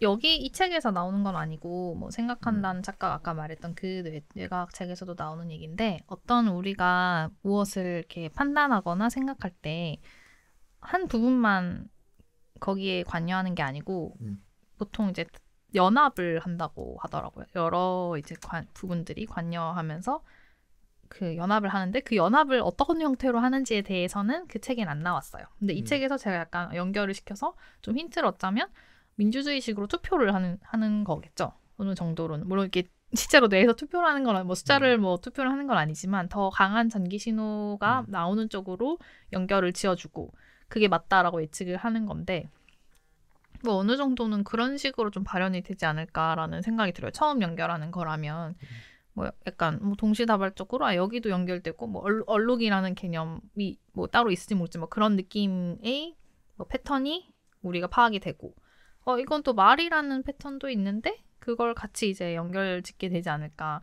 그리고 어느 순간이 되면 그게 다 같이 켜주는 게 그 같은 어떤 얼룩말이란 패턴이 되는 거겠죠. 저는 약간 그런 식으로 이해를 했어요. 그래서 의지적으로 뭔가 연결을 짓는 거는 어떻게 보면 그 약간 좀 한 차원 높은 얘기인 것 같긴 해요. 뭐 학습을 한다든지 뭔가 의지를 가지고 내가 이 개념과 저 개념을 한번 연결해 본다, 연구를 한다든지 탐색을 하고 그래서 맞다는 확신이 들면 그것도 어느 하나의 패턴으로 저장되는 게 아닌가라는 생각도 조금 들고 저는 그런 느낌으로 이해가 되네요. 이게 참 되게 어려운데, 그러니까 어쨌든 우리가 투표를 한다는 개념이 굉장히 매력적인데, 그래서 정보가 교환되고 정보가 이제 이 조합 어쨌든 합쳐지는 것인데, 그럼 이제 결국 이제 이것이 의식이랑 맞닿아 있는 부분이긴 한 것 같거든요. 근데 어쨌든 우리가 그 무언가를 확실히 인지하고, 그러니까 어떤 하나의 대상으로 인지를 한다라는 것 자체가 이제 정보가 이렇게 다 교환이 되기 때문에 그런 것이라고 또 이제 책에서도 설명이 나오지만, 우리가 이제 그 이후에 인식 이후에 우리가 어떤 행동이나 생각을 결정하는 판단 단계가 있을 것 같아요. 그럼 이제 그 판단 단계는 어디에서 이루어지는가? 그래서 좀 궁금한 거죠. 뭐 물론 그것도 신피질에서 일어난다라고 뭐 그냥 이제 심플하게 답을 할 수도 있겠지만, 뭔가 그 이 청계에 대해서 저자가 설명했던 그 내용에는 그런 부분에 대한 설명이 좀 결여되어 있었단 말이죠. 그래서 그러니까 말하자면 청계에 대해서는 좀 우리가 어떻게 각 이제 이 각 단위로 설명할 수 있는 피질 기둥들이 기준틀을 만들고 그것들이 어떻게 서로 연결이 되어서 어떤 투표가 일어나고 그래서 무언가 하나로 결정이 나고 거기까지 설명이 나온단 말이죠. 근데 그 이후에 무언가를 우리가 할 거란 말이지. 근데 이제 그것을 어떻게 설명할 수 있을까? 저는 그건 약간 오래된 뇌가 하는 기능이라고 이해를 했거든요. 뭐 제가 이해한 게 맞는지는 모르겠어요. 근데 뭐 책을 읽으신 분들도 뭐 다양한 의견이 있을 수 있으니까 댓글에 한번 달아주시고 제가 이해하기로는 약간 그건 어떻게 보면 뭐 판단이라고 하면 되게 어떤 단계가 있는 거잖아요. 사실 판단이라는 것 어떤 목표나 동기를 이루기 위해서 무엇을 할 것인가를 결정하는 거잖아요. 그럼 사실상 목표나 동기를 주는 오래된 뇌에서 뭐 단계 먹고 싶어 라는 생각을 하면 냉장고에 뭐 있는지 생각하는 거죠. 이제 심피질이 하는 단계인 거죠. 심피질은 어떻게 보면은 되게 심플하게 뭐 어디에 뭐가 단계 있다 아니면 카페가 가까우니까 몇백 미터 밖에 있다. 뭐 그렇게 하면은 내가 이제 오래된 뇌에 그런 그런 뭐라 해야 되죠? 동기, 모티베이션에 의해서 움직이는 게 아닌가라는 생각이 들어요. 그래서 저도 이제 비슷한 결론에 도달했어요. 그래서 이제 그럼 그 결국 이 컨트롤 타워라고 하는 게 오래된 뇌가 아닐까라는 생각을 했어요. 그래서 이제 제가 드는 질문이 이런 거죠. 그렇다면 동기가 없다면, 그러니까 결국 동기와 목표를 만들어낸 게 오래된 뇌였는데 동기가 없다면 진정한 지능이라고 할 수 있는가? 라는 생각이 드는 거죠. 근데 저자는 그게 없어도 지능이다 라고 이야기를 한단 말이죠. 그 측면에서 이제 저는 조금 다른 생각이 들었다 라는 거고, 좀 부연을 해보자면 이제 저자가 2부에서 이제 지능이라고 하는 건 결국 끊임없이 새롭게 계속해서 학습할 수 있어야 된다 라고 했는데, 그럼 계속해서 새로운 것들을 배울 수 있어야 진정한 지능이라면 근데 그게 동기 없이 가능한 일인가? 라는 생각이 드는 거죠. 내가 계속 학습한다는 것 그 자체가 학습하는 동기가 있는 거죠. 그러니까 그것 자체가 동기를 대변하는 게 아닌가? 동기가 있으니 학습하는 것 아닌가? 그러면 저자가 말하는 계속 학습해야 지능이다. 근데 계속 학습하려면 동기가 필요하다. 그러면 동기가 없어도 지능일 수 있다. 라는 말은 모순이 아닌가. 뭐 이런 생각이 들었습니다. 어떻게 보면은 약간 그 학습한다라는 단어에서 우리는 어느 정도 동기를 이미 넣어서 생각하는 것 같아요. 인간이기 때문에. 우리는 사실 이유가 있어야 학습하잖아요. 근데 뇌의 단계에서 학습은 사실 뭐 어떤 의지를 갖고 한다기보다는 필요성이 있으면 계속적으로 시냅스가 변화하느냐, 그것을 이 작가는 학습이라고 말한 것 같거든요. 근데 인공지능에서는 그렇지 않다라는 거고, 신경망이 어떤 계속적으로 어떤 정보가 왔을 때 신경망이 계속 재조직되는 것이 아니다라는 거고, 그러니까 그런 단계에서 얘기를 한 것 같아요. 그 우리가 말하는 학습한다, 말씀하신 학습에서는 인간으로서의 학습의 생각을 하다 보니까 그 차원에서는 그 말씀이 맞는데, 어떤 시냅스 차원, 그러니까 신경망 차원까지 내려가면은 좀 다른 얘기가 되지 않나, 모순이 조금 해결되지 않을까 싶기도 하고요. 그래서 저는 약간 그 말씀하신 거에서 약간 이어서 말씀드리면 기계 지능을 우리가 만들고 싶어하고 AI에 대한 많은 얘기들이 있고 기대가 있잖아요. 그게 약간 어떻게 보면 개념들이 이렇게 중첩되고 좀 모호하게 뭉쳐서 생기는 오해들이 많을 것 같다라는 생각이 저는 많이 들었어요. 뭐 예를 들면 아까 말한 학습이라든지 뭐 그런 동기가 있어야 움직이는데 우리는 당연히 동기가 있을 거라 생각하잖아요. 어떤 똑똑한 지능이 있으면. 근데 사실 컴퓨터를 봤을 때, 물론 컴퓨터는 인간 지능과는 좀 다른 형태의 지능이긴 하지만 사실 컴퓨터가 튜링 기계에서 나온 거고 그게 지능을 모방하려는 어떤 하나의 기계였단 말이죠. 제일 처음에 나온. 그럼 컴퓨터도 사실 지능이에요. AGI로 가는 어떤 단계에 있는, 뭐 약간은 우리랑 다른 형태를 우리가 만든 지능이지만, 그런데 컴퓨터 같은 경우에는 사실 우리가 기대하지 않잖아요. 컴퓨터가 뭔가 우리가 시키지 않은 행동을 스스로 한다는 것을 기대하지 않고 우리를 위협하리라는 것을 기대하지 않는데 AGI한테는 한단 말이죠.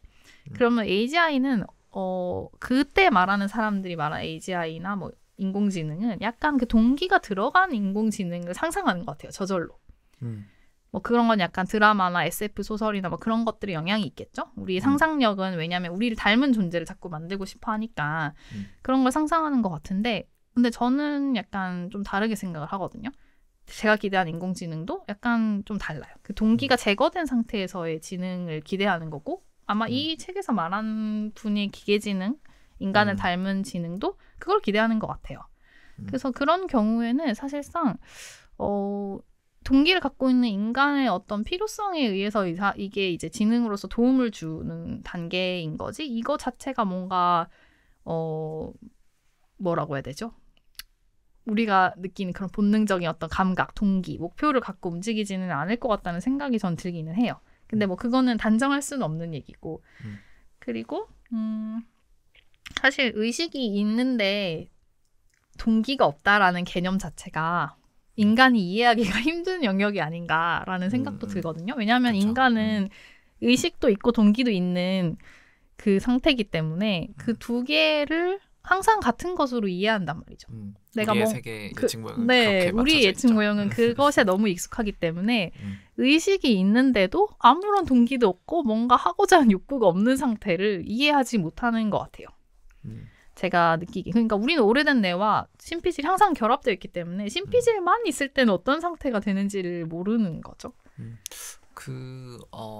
또 되게 철학적인 이야기가 될 수 있을 것 같은데 동기가 없다면 얘가 움직이지 않겠죠. 그러니까 어쨌든 뭐 이 저자도 주장을 하지만 이제 진정한 지능이 되려면 어쨌든 로봇이어야 될 테고 움직일 수 있는 로봇이어야 되니까 뭐 그걸 상정하고 이야기를 하면 동기가 없다면 안 움직이겠죠. 근데 얘가 뭔가 움직인다는 말은 사실 결과적으로 봤을 때 동기가 수반되는 것이 아닐까라는 생각이 들어서 그런 측면에서 봤을 때 제가 생각했을 때 어떤 느낌이 좀 드냐면 이런 새로운 뇌만으로 오래된 뇌를 배제하고 지능을 만들 수 있을 것인가 그걸 잘 모르겠다는 것인데 그걸 이제 조금 더 풀어서 설명을 하자면 우리가 결국은 산업적인 부분을 고려해야 될 것 같아요. 그래서 어쨌든 로봇이 많이 뿌려지고 그리고 소비자들의 선택을 받고 그렇게 이제 그 방향으로서 경제적으로 드라이브가 걸리니까 만들어질 것 같은데 그러면 이제 어떤 로봇이 소비자의 선택을 받을 거냐? 결국 기업은 그 로봇을 만들 수밖에 없을 거고요. 그러면 제가 생각했을 때 살아남을 수 있는, 그러니까 시장에서 살아남을 수 있는 로봇의 형태는 자기 보호가 가능한 로봇이어야 될 것 같아요. 그러니까 자기 파괴적인 로봇은 시장성이 없다고 봐요. 왜냐하면 얘가 샀어. 근데 내가 차를 샀는데 1년 뒤에 차가 알아서 부서져. 그럼 우리가 차를 살 것인가? 라고 하면 안 사게 될 거란 말이죠. 로봇을 샀는데 얘가 1년이 지났는데 뭐 1년도 아니고 그냥 한 며칠 만에 뭐 자꾸 넘어지고 뭐 자꾸 주변에 부딪히고 뭐 자꾸 스스로를 계속 부숴가지고 뭐 어느 순간 왼팔이 없어지고 며칠 뒤에 오른팔이 없어지고 그러면 이제 우리가 그 로봇을 절대 사지 않을 거란 말이죠. 그래서 스스로의 부주의를 막을 수 있는 그런 로봇이 당연히 시장에서 선택을 받게 될 것이고 그렇다면 이제 자기 몸, 뭐 육체라고 하긴 좀 어려울 수도 있겠지만 어쨌든 그 자기가 움직일 수 있는 그 로봇도 결국 신체 지도가 있어야 될 테니까 움직이려고 하면 자기 그 신체 지도에 해당하는 것들을 온전히 보존할 수 있는 어떤 그런 로봇이 시장에서 살아남을 것 같아요. 그럼 이제 결국 이제 나를 보존시키는 것 그 자체가 동기이지 않을까. 뭐 또 다르게 표현을 하면 뭐 자기 보호를 위한 반사신경 같은 것들이 좀 어느 정도 탑재되어 있어야 되지 않을까. 뭐 예를 들면 뭐 아무리 로봇이라고 하더라도 로봇도 뭐 아주 뜨거운 걸 만났을 때는 뭐 철이 녹는다든지 녹을 수 있잖아요. 그럼 이제 그런 것들을 피할 수 있는 뭐 그런 것들이 기본적으로 필요할 거란 말이죠. 그런 것들이 탑재되어 있어야 된다. 그럼 이제 오래된 뇌가 많이 필요하지 않나. 이런 로봇의 지능의 출현과 관련지어서.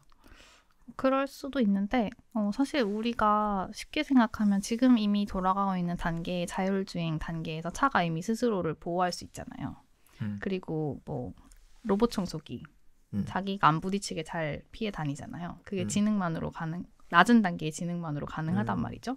그래서 그 여기서 말하는 그 동기는 그 나를 보호한다는 결과물을 말하는 것이 아니라 스스로의 자발적인 어떤 동기에 의해서 어떻게 보면은 우리는 유전자죠. 궁극적으로는 그런 것이 있느냐라는 건데 뭐 그걸 만들 수는 있겠죠. 근데 그것이 필요한지에 대해서는 저는 약간은 의문이고 그걸 만드는 것도 조금 어려울 것 같아요. 그래서 겉으로는 당연히 보호하게 로봇이 행동하게 만들 수 있고 그건 지능으로 충분히 가능하다고 저는 생각해요. 근데 그것이 과연 정말 우리가 말하는 그 인간의 동기이냐 목표이냐 인간이 스스로 세우고 하는 그런 목표 활동인지 그 우리 목표 활동 안에도 사실은 오래된 내가 관여하는 부분이 있고 신피질이 관여하는 부분이 있어요. 예를 들어서 우리가 어떤 목표를 세워야겠다. 뭐 예를 들어서 이 책을 뭐 오늘 1시간에 몇 페이지까지 읽겠다라고 하는 게 전체적으로 다 오래된 내가 관장한다라고 할 수도 없고 다 신피질이 관장한다고 할 수도 없는 거죠. 그 둘의 합작인데 그 오래된 뇌가 없어도 가능하게 만들 수 있다면 굳이 오래된 뇌를 만들 필요가 없지 않을 뿐만 아니라 만드는 것도 어려울 것 같아요. 사실상 이거는 어떻게 보면 생명이 그 발달하면서 어떤 단세포 다세포 이렇게 진화하면서 스스로를 유전자를 지켜내기 위해서 만들어진 그 중첩된 어떤 떡진 것들인데 그런 것들을 만들려면은 지능뿐만 아니라 이제 그러면 이제 생명을 만들어야죠. 그래서 약간은 조금 다른 단계의 연구가 필요하게 되지 않을까라는 생각이 들기는 하네요. 그냥 제 단계에서는 조금 그런 것 같아요. 그래서 뭐 산업 단계에서 말씀하시는 그런 자기 스스로 보호하고 여기 보면 로봇 3원칙 이런 거 나오잖아요. 그런 3원칙으로서 자신을 보호하고 그리고 자기 주인을 보호하고 그리고 둘이 충돌하면 주인을 먼저 보호하는 그런 정도의 단계는 충분히 지능으로서도 가능하다라고 생각을 하고 있습니다. 저는. 그냥 굳이 만들 필요 없다. 만들 필요도 없고 만들기도 어렵다. 일단 만들기 어렵다는 거에는 아주 동의가 되긴 하고요. 그렇죠. 약간 그런 생각도 들어요. 그 결국 이제 움직임을 만들어내는 부분을 좀 우리가 따로 뭐 떼든지 어쨌든 합쳐서 하든지 간에 어쨌든 같이 이제 출연하게 될 텐데 그 속에서 어쩌면 자연스럽게 생길 수도 있지 않을까. 뭐 약간 그냥 엔드 투 엔드 방식으로 자연스럽게 생길 수도 있지 않을까. 뭐 막연한 그런 또 생각도 들긴 듭니다. 그거는 창발주의 이론에서 지목하는 면인데 복잡한 네트워크, 복잡한 지능의 어떤 개념지도 연결 자체에서 의식이 창발한다라는 이론이 있어요. 그냥 저절로 생긴다. 그래서 아마 저도 이 책에서 설명이 되게 안 되어 있는데 그래서 이 책이 아까 보면 동기는 없는데 의식은 있는 단계를 얘기하잖아요. 그게 아마 그거 아닌가? 저절로 생긴다고 하셨잖아요. 그러니까 의식은 있는데 동기는 없는 그런 상태가 그렇게 생긴다고 이 사람은 추정하고 있는 게 아닌가라고 저는 추정을 했거든요. 그래서 사실 상상하기 어렵죠. 그렇죠. 네. 뭐 우리는 그런 존재를 단 한 번도 본 적이 만나본 적이 없으니까. 없으니까. 네.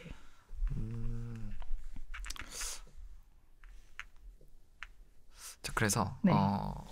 이제 로봇 이야기가 나왔으니까 그럼 이제 이 AGI 범용 인공지능에 이르기 위한 어떤 최종 루트가 무엇일까 이런 생각이 조금 드는데요.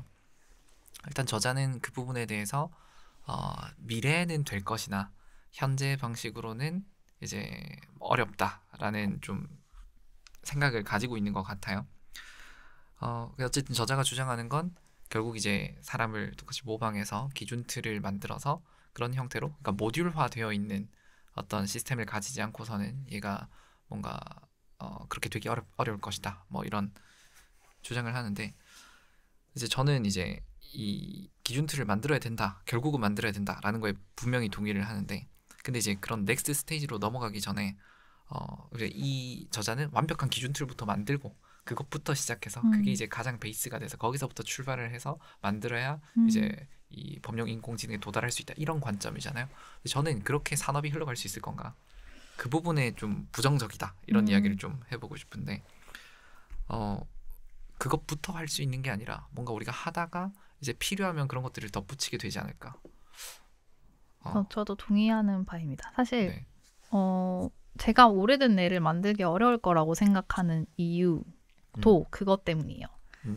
이거를 똑같이 만든다는 것은 그게 말이 쉽지만 그것이 되게 어려울 거라 생각을 드는 게 우리가 지금 변연계 시스템이나 어떻게 아까 말씀드렸다시피 제가 생물을 그냥 만드는 거나 똑같은 얘기라고 했잖아요. 생물을 복제하는 것도 아니고 생물을 그냥 무에서 만드는 거랑 거의 똑같은 걸 하자는 거랑 똑같기 때문에 사실 제가 불가능할 거라고 생각을 했던 거고 불가능하다기보다는 일단 굳이 근실돼 어렵다. 근실돼 어렵고 굳이 그렇게까지라는 생각이 드는 거죠. 근데 이제 마찬가지로 신피지를 만드는 것도 물론 저자가 말한 대로 저도 약간은 지금 단계보다 좀 더 뇌에 가까운 단계로 가는 것이 좋다고 생각은 들어요. 그런데 이미 좀 약간 산업 단계에서 그런 게 좀 보이는 건 저는 경험을 많이 했거든요. 그러니까 뭐 요즘 뉴스에서 나오는 여러 가지 회사들에서 하는 것들을 연구 결과나 이런 걸 보면 제가 이제 관심 두고 있는 어떤 회사에서는 실질적으로 언어 모델에서 쓰는 것을 그 뭐라고 해야 되죠? 그 자율주행 모델이라고 하죠. 거기에 이제 사용하기도 한단 말이죠. 사실 근데 그게 정확히 어떻게 정확히라고 할 수는 없어요. 제가 정확히 모르는 건 모르니까. 근데 제가 느끼기에는 이게 정확히 천계에 의해서 말하는 그 신피질에서 모형을 그 언어 모델이랑 뭐 장소 모델을 다른 걸 쓰지 않잖아요. 그냥 기준에 어디에 장소할 것인가, 어디와 장소만 가지고 언어와 어떻게 보면 움직임을 동시에 통제할 수 있다, 동시에 조작할 수 있다라고 하는 게 저는 그 방향대로 가고 있다라고 생각이 들었거든요. 그래서 21년도인가 그 회사에서 어떤 발표를 했을 때 저는 그때 이거는 천계의 뇌 방향으로 가는 것이기 때문에 맞는 길이다라고 생각을 개인적으로 했었어요. 그래서 산업에서도 아마 하다 보면 이 길이 맞다면, 이 저자의 주장대로 이 길이 유일한 길이라면 아마 그런 방향으로 가지 않을까 저절로라는 생각이 들고요. 아마 처음부터 공학이라는 게 사실 또 처음부터 어떤 명확한 완벽한 모델을 갖고 시작한다기보다는 이제 약간은 적응을 해가면서 하는 학문이기 때문에 뭐 공학적 특성상 말씀하신 대로 좀 그렇게 처음부터 하기는 어렵지 않을까라는 생각이 듭니다. 그리고 이제 우리가 사실상 이제 자율주행으로 저는 AGI에 도달하는 건 사실 말이 안 되는 거고 휴머노이드로는 가능하다라고 생각을 하는데 이제 휴머노이드가 이제 요새 하는 것들을 보면 이제 물체를 인식하고 이제 나의 이 신체가 어떻게 있는지를 알고 그러니까 결국은 이런 거죠. 그 무엇 영역과 어디 영역을 다 가지고 있는 거죠. 그래서 이 물체에 대해서 기준틀을 부여하고 자기 신체에 대해서 기준틀을 부여하는 걸 이미 하고 있단 말이죠. 그러면 일단은 그런 것이 이제 이 저자가 말하는 것만큼의 아주 그 충분한 기준틀의 개수를 가지고 있지는 않겠지만 어쨌든 최소한의 그런 기준틀들을 가지고 이제 이 물체들을 접근을 하니까 그게 이제 지금 이미 어느 정도 얹혀진 거죠. 그리고 이게 시간이 지나면 조금 더 늘어날 거고 그러다 보면 이제 충분히 우리가 구분하기에 좀 어려운 뭐 약간 튜링 테스트처럼 들릴 수도 있겠지만 어쨌든 그런 충분한 기준틀을 가지게 되지 않을까. 저도 동의합니다. 그리고 아마 제가 뭐 산업계에 있는 분들이 어떤 최신 동향이 있는지는 정확히 팔로우하고 있지 못하지만 아마 그 로봇에 말씀하신 대로 어디에 무엇이 있고 하는 장소 틀을 추상적 개념에 이해시키는데도 똑같이 사용할 수 있을 거예요. 지금 이미 언어 모델을 장소 하는데 그 공간 지각을 하는데 사용하고 있다고 하니까 공간 지각 모델을 추상적 모델로 다시 옮기는 것도 가능할 거란 말이죠. 그러면은 그게 사실상 신피질에서의 기준틀 모든 감각 지능적인 판단을 하나의 모형 방식으로 한다라는 거랑 일맥상통하는 부분이기 때문에 그리고 그게 실제로 장소와 기준이기 때문에 이미 약간 그런 방향으로 조금 가고 있지 않나라는 생각이 들기는 합니다. 그래서 AGI에 대해서 긍정적이신가요? AGI요. 저는 아까 이건 제 개인적인 견해에 불과하지만 아까 말씀드렸다시피 저는 조금은 세간의 AI에 대한 기대는 좀 오해가 많다고 생각을 해요. 그런 뭐 약간 그런 인간을 상상하면서 또 엄청난 지능을 동시에 상상을 하는 그런 뭐 약간 슈퍼 뭐 약간 그런 걸 상상을 하는데 뭐 그럴 수도 있겠죠. 그럴 수도 있는데 저는 그럴 가능성보다는 그냥 어떻게 보면은 그냥이라고 하기는 엄청 대단한 거지만 지능의 좀 더 발전? 컴퓨터에 좀 더 다른 우리와 가까운 학습을 하는 컴퓨터의 형태에 가까워지지 않을까라고 생각을 하고요. 어떤 AI가 나와서 어떤 하나의 AI가 뭐 모든 전 세계에 있는 사람들의 모든 지식을 다 뛰어넘으면서 모든 걸 다 할 수 있다.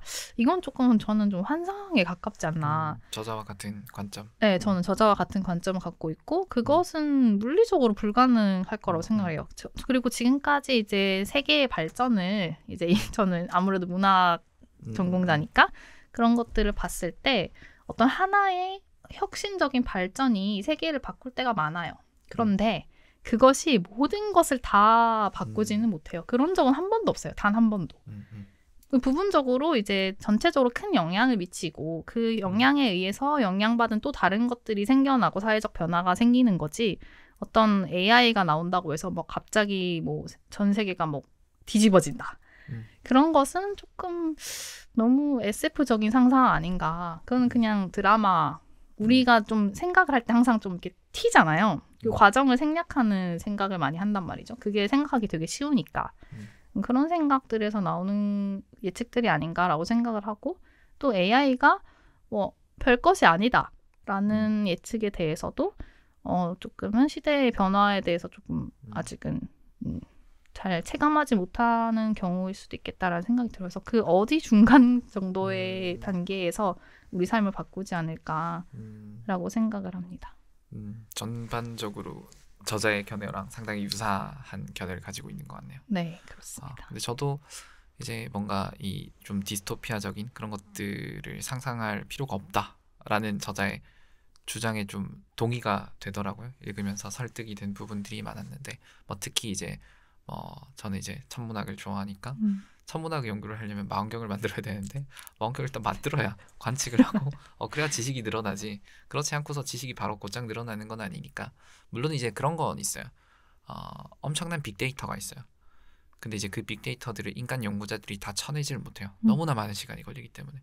근데 엄청나게 이제 이 고도로 발달한 AI가 그 빅데이터를 탁 얻게 된다면 인간 연구자들이 그러니까 전 세계 모든 연구자들이 10년 걸릴 일을 얘가 며칠 만에 끝낼 수도 있겠죠. 그러면 이제 그 다음 프로젝트를 금방 시작할 수 있을 테니까 그렇죠. 한 10년, 9년 이 정도 당기는 거는 일도 아닐 수도 있을 것 같아요. 자금도 훨씬 줄어들겠죠. 필요 자금도. 그렇죠. 그렇지만 어쨌든 망원경은 또 만들어야 된다는 거. 그러니까 어쨌든 이 물리적인 한계, 아까 이야기했던 그런 것들 때문에 엄청나게 빠른 속도로 변하지는 않을 수 있겠다라는 거에는 충분히 동의를 하고, 그러나 이제 저자가 근시일 내에, 그러니까 좀 굉장히 보수적으로 이야기를 하는 부분은 근시일 내에 AGI가 만들어지지 않을 거다. 그리고 이제 수십 년 뒤엔 만들어지겠지라는 정도의 이제 좀 표현을 사용했던 것 같은데 수십 년보단 빠르지 않을까? 그 정도의 생각을 가지고 있습니다. 저는 시일은 솔직히 잘 모르겠어요. 시일은 사실 앞으로 우리가 이제 어떻게 그러니까 이런 거잖아요. 약간 징검다리를 제대로 다 밟아서 오징어 게임에서 한 번도 안 떨어지고 다 밟아서 가면 엄청 빠를 수도 있고 또 밟아서 떨어지면 또 AI의 그 냉각 시대로 떨어져서 또 십몇 년이 투자가 안 되고 그러면 이게 경제 논리이기 때문에 어떻게 보면 그게 되고 있는 방향이 보이고 수익화가 돼서 뭔가 돈이 돼야만 계속적으로 발전이 되는 거지. 또 그런 시기가 안 오게 되면 또 2차, 3차 AI 냉각기가 올 거고 그러면 AI가 아무리 뛰어나다고 해도 그걸 연구하는 사람들이 동기를 잃어버리면 또 그것은 어떻게 될지 예측할 수 없다고 생각하거든요. 그래서 저도 빠르면 엄청 빠를 수도 있을 것 같고 늦으면 말씀하신 대로 수십 년 걸릴 수도 있겠다 생각을 해서 제가 예측할 수는 없다고 느껴져요. 지금으로서는. 약간은. 그렇죠. 저는 약간 그 지금의 어떤 AI는 약간 그런 것 같아요. 인류를 달에 보내겠다. 약간 그런 느낌이 들어요. 그러니까 굉장히 고도의 집중을 해서 어떻게든 빨리 끝내겠다. 약간 이런 느낌이 좀 들어요. 그래서 결국은 이제 우리가 달에 보냈잖아요. 그런 것처럼 이게 어떤 인간의 탐욕과 이기심 때문에 그다지 딜레이 될 것 같지 않다. 그럴 수도 있어요. 저는 그런 관점이 있긴 입니다. 그리고 있습니다. 약간은 그 환상을 쫓는 종물이기 때문에 우리는 그런 AI에 대한 환상이 연구자들한테도 다 있잖아요. 저한테도 있고. 그런 것들이 동기가 되는 것 같아요. 내가 AI를 만들어보고 싶다. 그리고 거기에 관여하고 싶다라는 욕망들이 있기 때문에 그렇기 때문에 아마 냉각기가 지금 벌써 3차? AI 냉각기가 와도 계속 하는 거 아닐까요? 연구자들이. 그런 거가 있을 것 같고 좀 다른 얘기긴 한데 저는 약간 AI가 나온다고 해서 모든 게 다 짠! 하고 되지 않을 거라는 생각이 든 게 최근에 제가 법학 공부를 시작을 했는데 제가 생각했던 거랑 완전 다르더라고요. 그래서 이게 그냥 단지 논리만으로 이루어지는 게 아니고 약간 정치 권력적인 것도 있고 위계 질서적인 면도 있구나라고 알게 됐어요. 바른 마음이군요. 약간 그런 것을 알게 됐어요. 그래서 이게 단지 지능만으로 모든 것이 해결되지 않겠구나라는 것이 조금 이해가 됐고요. 그래서 제가 예전에 생각했던 그런 변화의 시일이나 변화의 폭을 조금 이거는 수정을 해야겠다라는 생각이 들었어요. 그래서 어떤 분야에서는 되게 비약적인 발전이 있을 것 같아요. 뭐 예를 들어서 뭐 수학 분야 여기서 예를 들잖아요. 수학 같은 경우에는 거의 이제 내부 시뮬레이션 지능만으로 발전 가능한 분야이기 때문에 그런 건 굉장히 뭐 우리가 지금까지 천착하고 있는 그런 문제들 뭐 제가 잘 모르지만 수학의 난제들이 있잖아요. 그런 것들을 뭐 필즈상 받으신 분들이 이제 십몇 년에 나오는 그런 해결하는 난제들을 막 뭐 몇 초 만에 해결할 수도 있을 것 같아요. 그런데 그렇다고 해서 뭐 사회 도덕적인 그런 갈등들을 AI가 나온다고 해서 갑자기 막 해결이 되느냐 그건 아닌 것 같거든요. 그렇죠. 그래서 그리고 그 도덕 갈등을 해결하기 위한 법학 같은 그런 학문들이 많잖아요. 법학도 있고 뭐 경영학도 있고 뭐 이런 것들에서 뭐 약간 지금과 그렇게 엄청 다른 뭔가가 나올 수 있느냐 그것도 약간 좀 의문이 들었어요. 그래서 이게 영역마다 되게 다르겠구나라는 생각이 들었고 제가 과학을 너무 좋아하다 보니까 좀 과학 편향적으로 전 세계의 그런 모든 변화가 다 일어날 것이다 라고 생각한 게 아닌가라는 생각도 조금 들었어요. 그리고 오히려 이 AI 자체의 문제점보다는 그 AI를 사용하는 사람들이 누군지가 정말 중요하겠다. 그리고 그 AI에 접근할 수 있는 접근권이 인류 모두에게 주어질 수 있을까라는 그 현실적인 정치적인 문제가 더 중요할 수도 있다라는 생각이 들었어요. 자연스럽게 3부로 넘어가는군요. 네. 그런 느낌이 들었습니다. 그래서 이 책에도 그런 얘기가 나와서 동감이 많이 됐었고 그래서 저는 좀 다른 얘기인데 이 책에는 안 나온 얘기지만 AI가 사용할 때 학습할 데이터들이 되게 많잖아요. 근데 그게 과연 공짜인가에 대해서 조금은 의문이 요즘 들어요. 그러니까 어떻게 보면 그거는 인류 모두의 저작물이자 인류가 그 한 사람 한 사람은 별 것을 안 한 거지만 경제적 가치가 없는 행동들을 한 거지만 그 사람들이 만든 데이터들이 경제적 가치를 AI를 통해서 만들어낸다면 그걸 단지 AI를 만든 회사에서 독점하는 게 맞는 건가? 라는 생각이 들거든요. 그게 사실은 AI 회사에선 그러길 원하겠지만 그게 프리미엄일 것 같다는 생각이 들어요. 그래서 저도 이제 그런 걸 생각을 해서 투자를 하고 있긴 하지만 실질적으로는 좀 기금 방식을 만들고 규제기관을 만들어서 그 인간들에게 돌아갈 몫을 만드는 작업들을 시작해야겠다라는 생각이 들었거든요.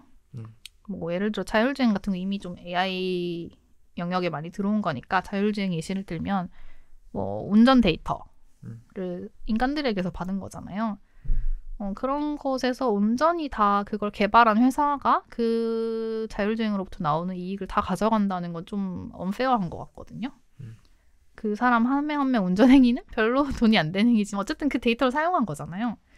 그래서 거기에 대한 조금 얘기가 나와야 될 것 같아요. 지금 사실 조금 나오고 있는 얘기긴 한데 뭐 예를 들어서 구글 같은 경우에 개인 사용자 데이터를 다 가져가서 검색 엔진을 개발시키는 데 많이 사용을 해왔잖아요. 근데 지금까지는 그런데 세금도 붙지 않았고 데이터에 대해서 사용료도 내지 않았어요. 근데 그게 과연 맞는 것인가? 라는 것이 조금 저는 이제 그게 관심사예요. 저는 이제 법학 쪽에 관심이 있다 보니까 세금도 충분히 물려야 될 것 같고요. 그런 부분에 있어서 어떻게 보면은 조금 제도 밖에 수익이 가능한 영역인 것 같아요. 그래서 그걸 조금 제도권 안으로 들어오게 할 수 있는 그런 법적인 제도들이 많이 필요할 것 같다라는 생각이 들고 어떻게 보면은 그것 때문에 빅테크가 가능한 거잖아요, 사실은. 그렇죠. 사실은 어떤 기업이 그 정도로 커진다는 거는 독점을 엄청나게 하고 있다는 건데 그래서 그게 단지 이제 경제적인 독점 규제법으로 지금 미국에선 계속 이제 마소라든지 뭐 그런 애플의 그런 규제를 가하고 있는데 단지 경제적인 면뿐만 아니라 데이터적인 면에서도 논의할 필요가 있겠다라는 생각이 좀 듭니다. 그 얘기를 듣다가 무슨 생각이 들었냐면 굉장히 중요한 문제임을 동의하고요. 그런데 이제 어떤 예를 들어서 정치 권력이 뭐 특정 이제 정치 세력이 있다고 쳤을 때 그 사람들이 자기들의 데이터는 무료로 주는 거예요. 그러니까 모든 데이터가 유료가 된 세상이 왔다고 쳤을 때 그곳에서 우리의 데이터는 완전히 공짜로 줄게. 근데 뭐 미묘하게 정치 편향적인 학습 데이터들이 존재하겠죠. 그런 것들을 뿌려요. 그래서 그게 이제 공공재가 되었고 그 사람들이 이제 그것들을 이제 뿌리니까 막 쓰겠죠. 그러면서 학습된 AI들은 그런 정치적 편향을 가지게 될 거고 그것이 결국은 이제 많은 여론에 영향을 미치게 될 거고 그럼 그게 이 정치 권력을 더 세워주게 되는 역할을 할 수도 있겠다. 맞아요. 그럴 그런 수 생각이 있을 좀 것 들었어요. 같아요. 그래서 저는 이제 그 관련돼서는 그 이제 조금 너무 디테일하게 가는 거긴 한데 세금을 그 물리는 객체를 어디로 설정하느냐의 문제인데 세금을 아예 이제 그 회사 단위로 통으로 물려버리면 정크 데이터 전체에 대한 세금을 통째로 일반론적으로 내게 돼버리기 때문에 사실 어느 데이터를 선택하냐는 이제 그 AI 회사가 자기들의 질을 높게 하기 위한 선택을 할 것이기 때문에 그게 좀 더 바람직하지 않을까라고 생각해요. 데이터를 주는 주체에서 어떤 비용을 요구하는 것보다는 그런 식으로 가면 조금 왜냐면 이제 그 AI 회사들도 자기들 AI의 질이 높기를 원할 테니까 어떤 외부적인 로비를 받지 않는 이상 어떤 정치단체로부터 뭐 세금을 물린다는 이유로 뭐 어떤 집단의 데이터를 굳이 쓸 이유가 없을 거란 말이죠. 그 AI를 발전시키는 데 도움이 되는 게 아니라면 그래서 그런 것들은 그런 식으로 해결이 되지 않을까라는 생각이 듭니다. 근데 이제 그 세금이 내가 데이터를 줬으면 나에게 와야 되는데 나에게 올 것인가 그런 측면도 좀 있는 것 같아요. 그러니까 데이터 그쵸. 제공자에게 기업이 돈을 준다면 이제 어떤 수익 구조화가 될 텐데 그런데 이제 그걸 세금의 형태로 걷어가게 된다면 그것이 나에게 오진 않을 거잖아요. 공공의 이익이 되는 거죠. 그렇죠. 어떻게 보면 이거는 어떤 한 사람의 행동, 한 사람이 뭐 크리에이터로서 기반하는 그런 하나하나 데이터로 보는 이득을 보는 게 아니라 인류 전체의 데이터를 인류가 어떻게 움직이고 하는 행동들을 가져가서 한 것이기 때문에 인류에게 돌려준다라는 느낌의 세금이어야 되지 않을까라고 생각합니다. 너무 이상적인 생각이라는 그런가요? 생각이 들었던 게 왜냐하면 그렇게 돼서 세금을 낸다면 기업이 그냥 그 사용료를 올려버릴 것 같아요. 그럴 수도 이제 있어요. 그만큼 사용료를 올려버린다면 결국 쌤쌤이가 되어버리는 또 이제 그런 그럴 수도 있죠. 독점을 해버렸다면 올려도 상관없기 때문에 그럴 수도 있죠. 어려운 문제군요. 충분히 네, 그럴 수 있습니다. 그래서 이제 뭐 그 문제에 있어서는 이제 아무래도 좀 다양한 규제나 법이 생길 것 같아요. 규제 기관도 AI 규제 기관이 따로 생길 수도 있을 것 같고 뭐 시행착오가 많겠죠. 말씀하신 대로 뭐 그 돈이 나한테 왜 직접 안 오냐라는 말이 있을 수도 있고 뭐 그것보다는 어느 잔체에 어느 만큼 손해가 발생을 했느냐를 측정해서 돌려주는 게 그게 더 이제 정치적으로 문제가 될 것 같아요. 예를 들어서 뭐 자율주행차 같은 경우에는 그걸 통해서 일자리에 이르신 분들에게 주는데 뭐 택시 얼마 줄 건지 버스 단체는 얼마 줄 건지 뭐 그러면 뭐 개인 사업자들도 있으실 거고 뭐 그냥 용달차 하신 분도 있을 건데 뭐 그런 것들이 많잖아요. 여러 이해관계가 이제 뭐 자율주행차 같은 경우는 조금 간단하게 문제가 풀릴 수도 있는데 뭐 그런 게 아니고 뭐 디자인을 하신 분이라든지 그런 분들 같은 경우에는 완전 디자이너 앱이 나왔을 때 또 어떻게 그분들에게 보상을 개별적으로 할 수 있을지에 대해서는 조금 많이 논의가 필요할 것 같아요. 그래서 이제 이익단체가 좀 많이 만들어지지 않을까라는 생각이 듭니다. 그런 게 가능해진다면. 근데 약간은 상상의 영역이죠. 그렇게 안 풀릴 수도 있으니까. 뭐 다 독점해서 다 가져가 버릴 수도 있는 거니까. 그렇죠, 그렇죠. 네. 약간 한편으로는 그런 생각도 들어요. 그 자기 손글씨를 막 이렇게 써서 AI 회사에 보내면 그걸로 폰트를 만들어주는 회사가 있거든요. 이제 그런 것처럼 내가 이제 디자이너야. 나의 디자인 샘플들을 이제 몇 개를 보내서 이 스타일을 학습을 시키고 내가 그 스타일에 대한 권한을 이제 내가 돈을 주고 사는 거죠.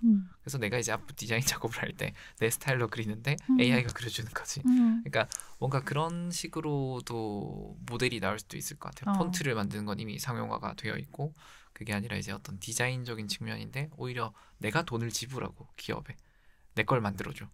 사업가 될 수도 있지 사업이 않을까. 되는 거죠. 투자해서 네. 내가 그걸 음. 만들면 이제 다른 사람이 사용할 음. 수 있게. 혹은 이제 뭐 내가 기업에 나의 스타일을 팔 수도 있겠죠. 그럴 수 있겠죠. 그래서 기업은 이제 약간 폰트 하나하나처럼 이제 뭐 A 스타일, B 스타일, C 스타일 뭐 이렇게 할 수도 있지 않을까. 그럴 수 있을 것 같습니다. 음. 다양한 방식 아마 다 합리적으로 배분하기는 어려울 것 같아요. 그런 현실은 오지 않을 것 같고 아마 목소리 큰 이익 단체가 제일 많이 가져가지 않을까라는 생각이 듭니다. 혹시 뭐 못다 하신 질문이 있다면 저는 한 가지 정도 네, 더 있을 것 같은데. 먼저 하실까요? 3부를 우리가 하고 있었으니까 네. 3부에서는 이제 뭐 막바지에 이제 이 뇌를 업로드하는 거 그리고 이제 뇌 정극을 꼽는 거 그 두 가지에 대한 이야기를 하는데 이제 업로드하는 부분에 대해서 조금 더 부정적인 시각을 견지하고 있다 이렇게 저는 생각이 됐고요. 그다음에 이제 거기서 가장 인상적이었던 거는 우리가 어떤 수명 연장을 위해서 이제 뇌를 업로드한다라고 만약에 그런 측면으로 본다면 연장이 아니라 나뉘는 것이다 라는 워딩이 나오는데 그 부분에 대해서 굉장히 공감이 되고요. 근데 이제 저는 이제 그 방식으로 이 기술을 사람들이 사용하지 않을 것 같고 왜냐면 제프 호킨스도 이제 잘 지적을 했지만 완전히 복제하는 것 자체가 사실상 너무나 어렵고 어렵죠. 그걸 이제 버튼처럼 이렇게 트랜지션을 탁 하는 것에 어떤 철학적인 난제도 많고 그래서 저는 나를 복제하는 것은 쉽지 않을 것 같다라는 생각이 들고요. 그리고 내가 어쨌든 나의 신체 지도가 어쨌든 바뀔 거기 때문에 그걸 나로 인식하기도 쉽지 않을 것 같고 뭐 여러 가지 문제가 있다는 건 충분히 동의가 되고 근데 오히려 이제 다른 방식으로 적용을 할 수 있을 것 같아요. 어떤 식으로 적용을 할 수 있을 것 같냐면 일단 갑자기 좀 주제가 점핑이 돼서 폐어와 연어에 대한 이야기를 잠깐 해보면 네. 완전히 계통적으로는 다른 종이지만 이 둘이 이제 물속에서 산다는 이유, 환경적인 이유로 인해서 수렴 진화를 해서 굉장히 닮은 생김새를 가지게 된단 말이죠. 그래서 저도 어떤 생각이 드냐면 결국 휴머노이드라고 하는 이 로봇도 인간 사회에서 살아갈 것이기 때문에 결국 인간에 맞춰질 수밖에 없는 거죠. 뭐 예를 들면 계단의 사이즈, 뭐 이런 물컵의 크기, 뭐 이런 다양한 요소들에 의해서 결국은 이제 우리가 인간과 비슷한 외형을 가질 수밖에 없는 어떤 진화합이 존재한다고 봐요. 그러면 이제 결국 이 기술자들이 점점 인간을 닮은 로봇을 만들게 될 거고 자, 그렇다면 일단 인간과 로봇은 굉장히 유사해질 것이다 라는 게 저의 어떤 직관의 첫 번째인 거고 그럼 이제 그 다음으로 우리가 우리 주변에 어떤 관계를 잘 형성하는 것에 항상 욕구가 있기 때문에 그러면 나를 복제하는 게 아니고 나의 뇌를 업로드해서 나의 뇌에 최적화된 동료, 친구, 자녀를 만드는 거지. 로봇에 이식을 하는 거죠. 그럼 이제 그거는 복제가 아니에요. 복제가 아니기 때문에 나뉘는 것에 대한 어떤 그런 고민을 할 필요는 없을 것 같아요. 그렇지만 나에게 최적화된 관계를 형성하는 데 있어서 이 업로드를 적극적으로 활용하지 않을까 뭐 이런 생각이 들었습니다. 가능할 것 같습니다. 저도 그렇게 쓸 것 같긴 한데요. 근데 약간 그건 어느 정도 취향의 문제가 되지 않을까 싶긴 해요. 개인 차원에서는. 그게 좀 꺼리끼는 부분이 있는 사람도 있을 거고 어떤 사람들은 뭐 너무 좋은데 어차피 친구도 없었고 어차피 남친도 없고 어차피 자녀도 없었다면 생기는 게 낫잖아요. 그래서 그런 면에서 저는 근데 약간 그래서 사람들이 좀 더 행복해지는 면에서는 도움이 많이 될 것 같아요. 특히 하방이 많이 올라갈 것 같아요. 그러니까 뭐 고독하고 외롭고 뭐 사회에서 아무래도 우리 사회가 뭐 노력은 하지만 모든 그런 사회 하방의 단계에서 어느 정도 이상의 행복을 누리고 있지는 못하기 때문에 그런 면에서 뭐 로봇이 충분히 도와줄 수 있는 부분이 있을 것 같고요. 뭐 경제 생활도 좀 도와줄 수 있을 것 같고. 그래서 저는 가능하지 않을까라는 생각도 들고 말씀하신 대로 나를 복제하는 거에는 관심 있는 사람이 굉장히 드물 것 같고 나의 모든 마음을 이해해주는 내 경향성에 맞는 음. 나를 불편하게 하지 않는 그런 이제 관계들을 로봇을 통해서 충족시키는 욕구는 충분히 가능하고 그것도 약간 서비스화 되지 않을까라는 생각이 들어요. 좀 다른 얘기인데 저는 그냥 약간 이런 모든 서비스들의 발달, 뭐 이렇게 행복하기 위한 여러 AI들의 보조 이런 것들이 좋기는 한데요. 어떤 면에서는 최소 생계 비용을 높이는 방향으로 계속 흘러가는 것 같거든요.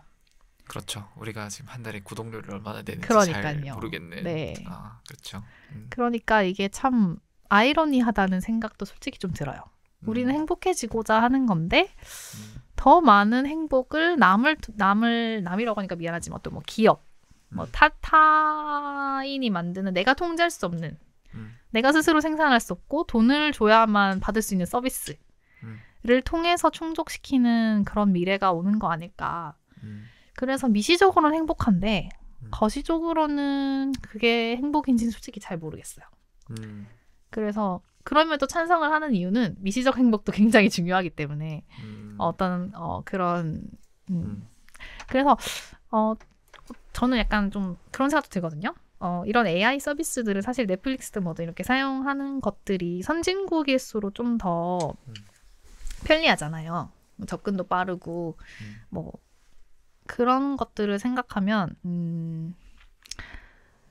인류 전체의 행복보다는 선진국의 하방을 높여주는 오히려 전체국 인류 사이에서는 격차가 더 벌어지는 결과가 발생할 수도 있겠다라는 생각, 그러니까 행복도에 있어서 삶의 만족도에 있어서 그런 생각은 조금 들기는 합니다. 그런 막 나의 친구가 대신되어주고 그런 로봇들, 그런 욕구를 막 내 생존이 지금 불안한데 사용할 수는 없는 거잖아요. 그래서 그럼으로 인해서 조금 그러니까 참 이게 아이러니하고 모순적인 얘기인데 어떤 나의 그런 편리와 행복을 증진시켜주는 그런 서비스들이 나의 자유를 높여줄 수 있는 그런 여윳돈을 없앤단 말이죠. 그러니까 어떻게 보면은 나의 미래에 있을 수도 있는 자유를 팔아서 지금 당장의 행복을 확실한 행복을 소확행이라고 하죠. 소소하고 확실한 행복들을 여러 기업의 도움을 받아서 서비스를 받아서 충족시킬 수는 있겠다라는 생각이 듭니다. 공감이 됩니다. 그 양극화 이야기했잖아요. 양극화는 자연의 법칙입니다. 아, 그쵸. 그초라고 하긴 좀 그렇지만 그런 것 같습니다. 왜냐면 별이 만들어지려면 성운이 모여야 만들어지는데 애초에 그 중에 밀도가 조금 큰 영역이 있었을 거예요. 그럼 거기가 중력이 조금 더 크기 때문에 그쪽으로 물질이 모여요. 초기의 물질이 차이가. 모였죠. 그렇죠. 네. 물질이 모이면 중력이 더 커지니까 거기로 계속 모여요. 그래서 이제 가진 자는 받아 더욱 풍족해질 것이고 없는 자는 있는 것마저 빼앗기리라. 이렇게 되는 것이죠. 그게 이제 뭐 자연의 법칙이 아닌가. 뭐 씁쓸하지만 또 뭐 그 안에서 우연히 발생한 인간이란 존재가 또 평등을 지향하는 존재로 태어나와서 좀 아이러니한 면이 있어요. 뭐 자꾸 얘기가 길어지긴 하는데 뭐 그렇기 때문에 어느 정도 균형점을 이루고 있지 않나라는 생각이 들거든요. 뭐 그에 대해서도 할 말이 많지만 너무 네. 시간이 길어질 것 같아서 너무 재밌어가지고 얘기가 쭉 이어졌는데 어떠셨는지 모르겠어요. 다 들으시는 분들도 꼭 한번 읽어보시고 저희의 논의와 좀 다른 생각을 하실 수도 있을 것 같아요. 다른 결론을 내리실 수도 있으니까 좀 여러 의견들 있으시면 댓글로 달아주셨으면 또 저희랑 소통할 수 있을 것 같아서 좋을 것 같습니다. 좋습니다. 네, 오늘 고생하셨습니다. 이렇게 마무리인가요? 뭐 더 다른 아니 그럼 뭐 마무리 하시면 될 것 같아요. 네, 뭐 이 정도로 마무리하고 또 24년 첫 모임인가요, 우리? 그렇죠. 새해 복 많이 받으시고. 새해 복 많이 받으시길. 네. 이렇게 마무리하겠습니다. 네, 감사합니다. 안녕.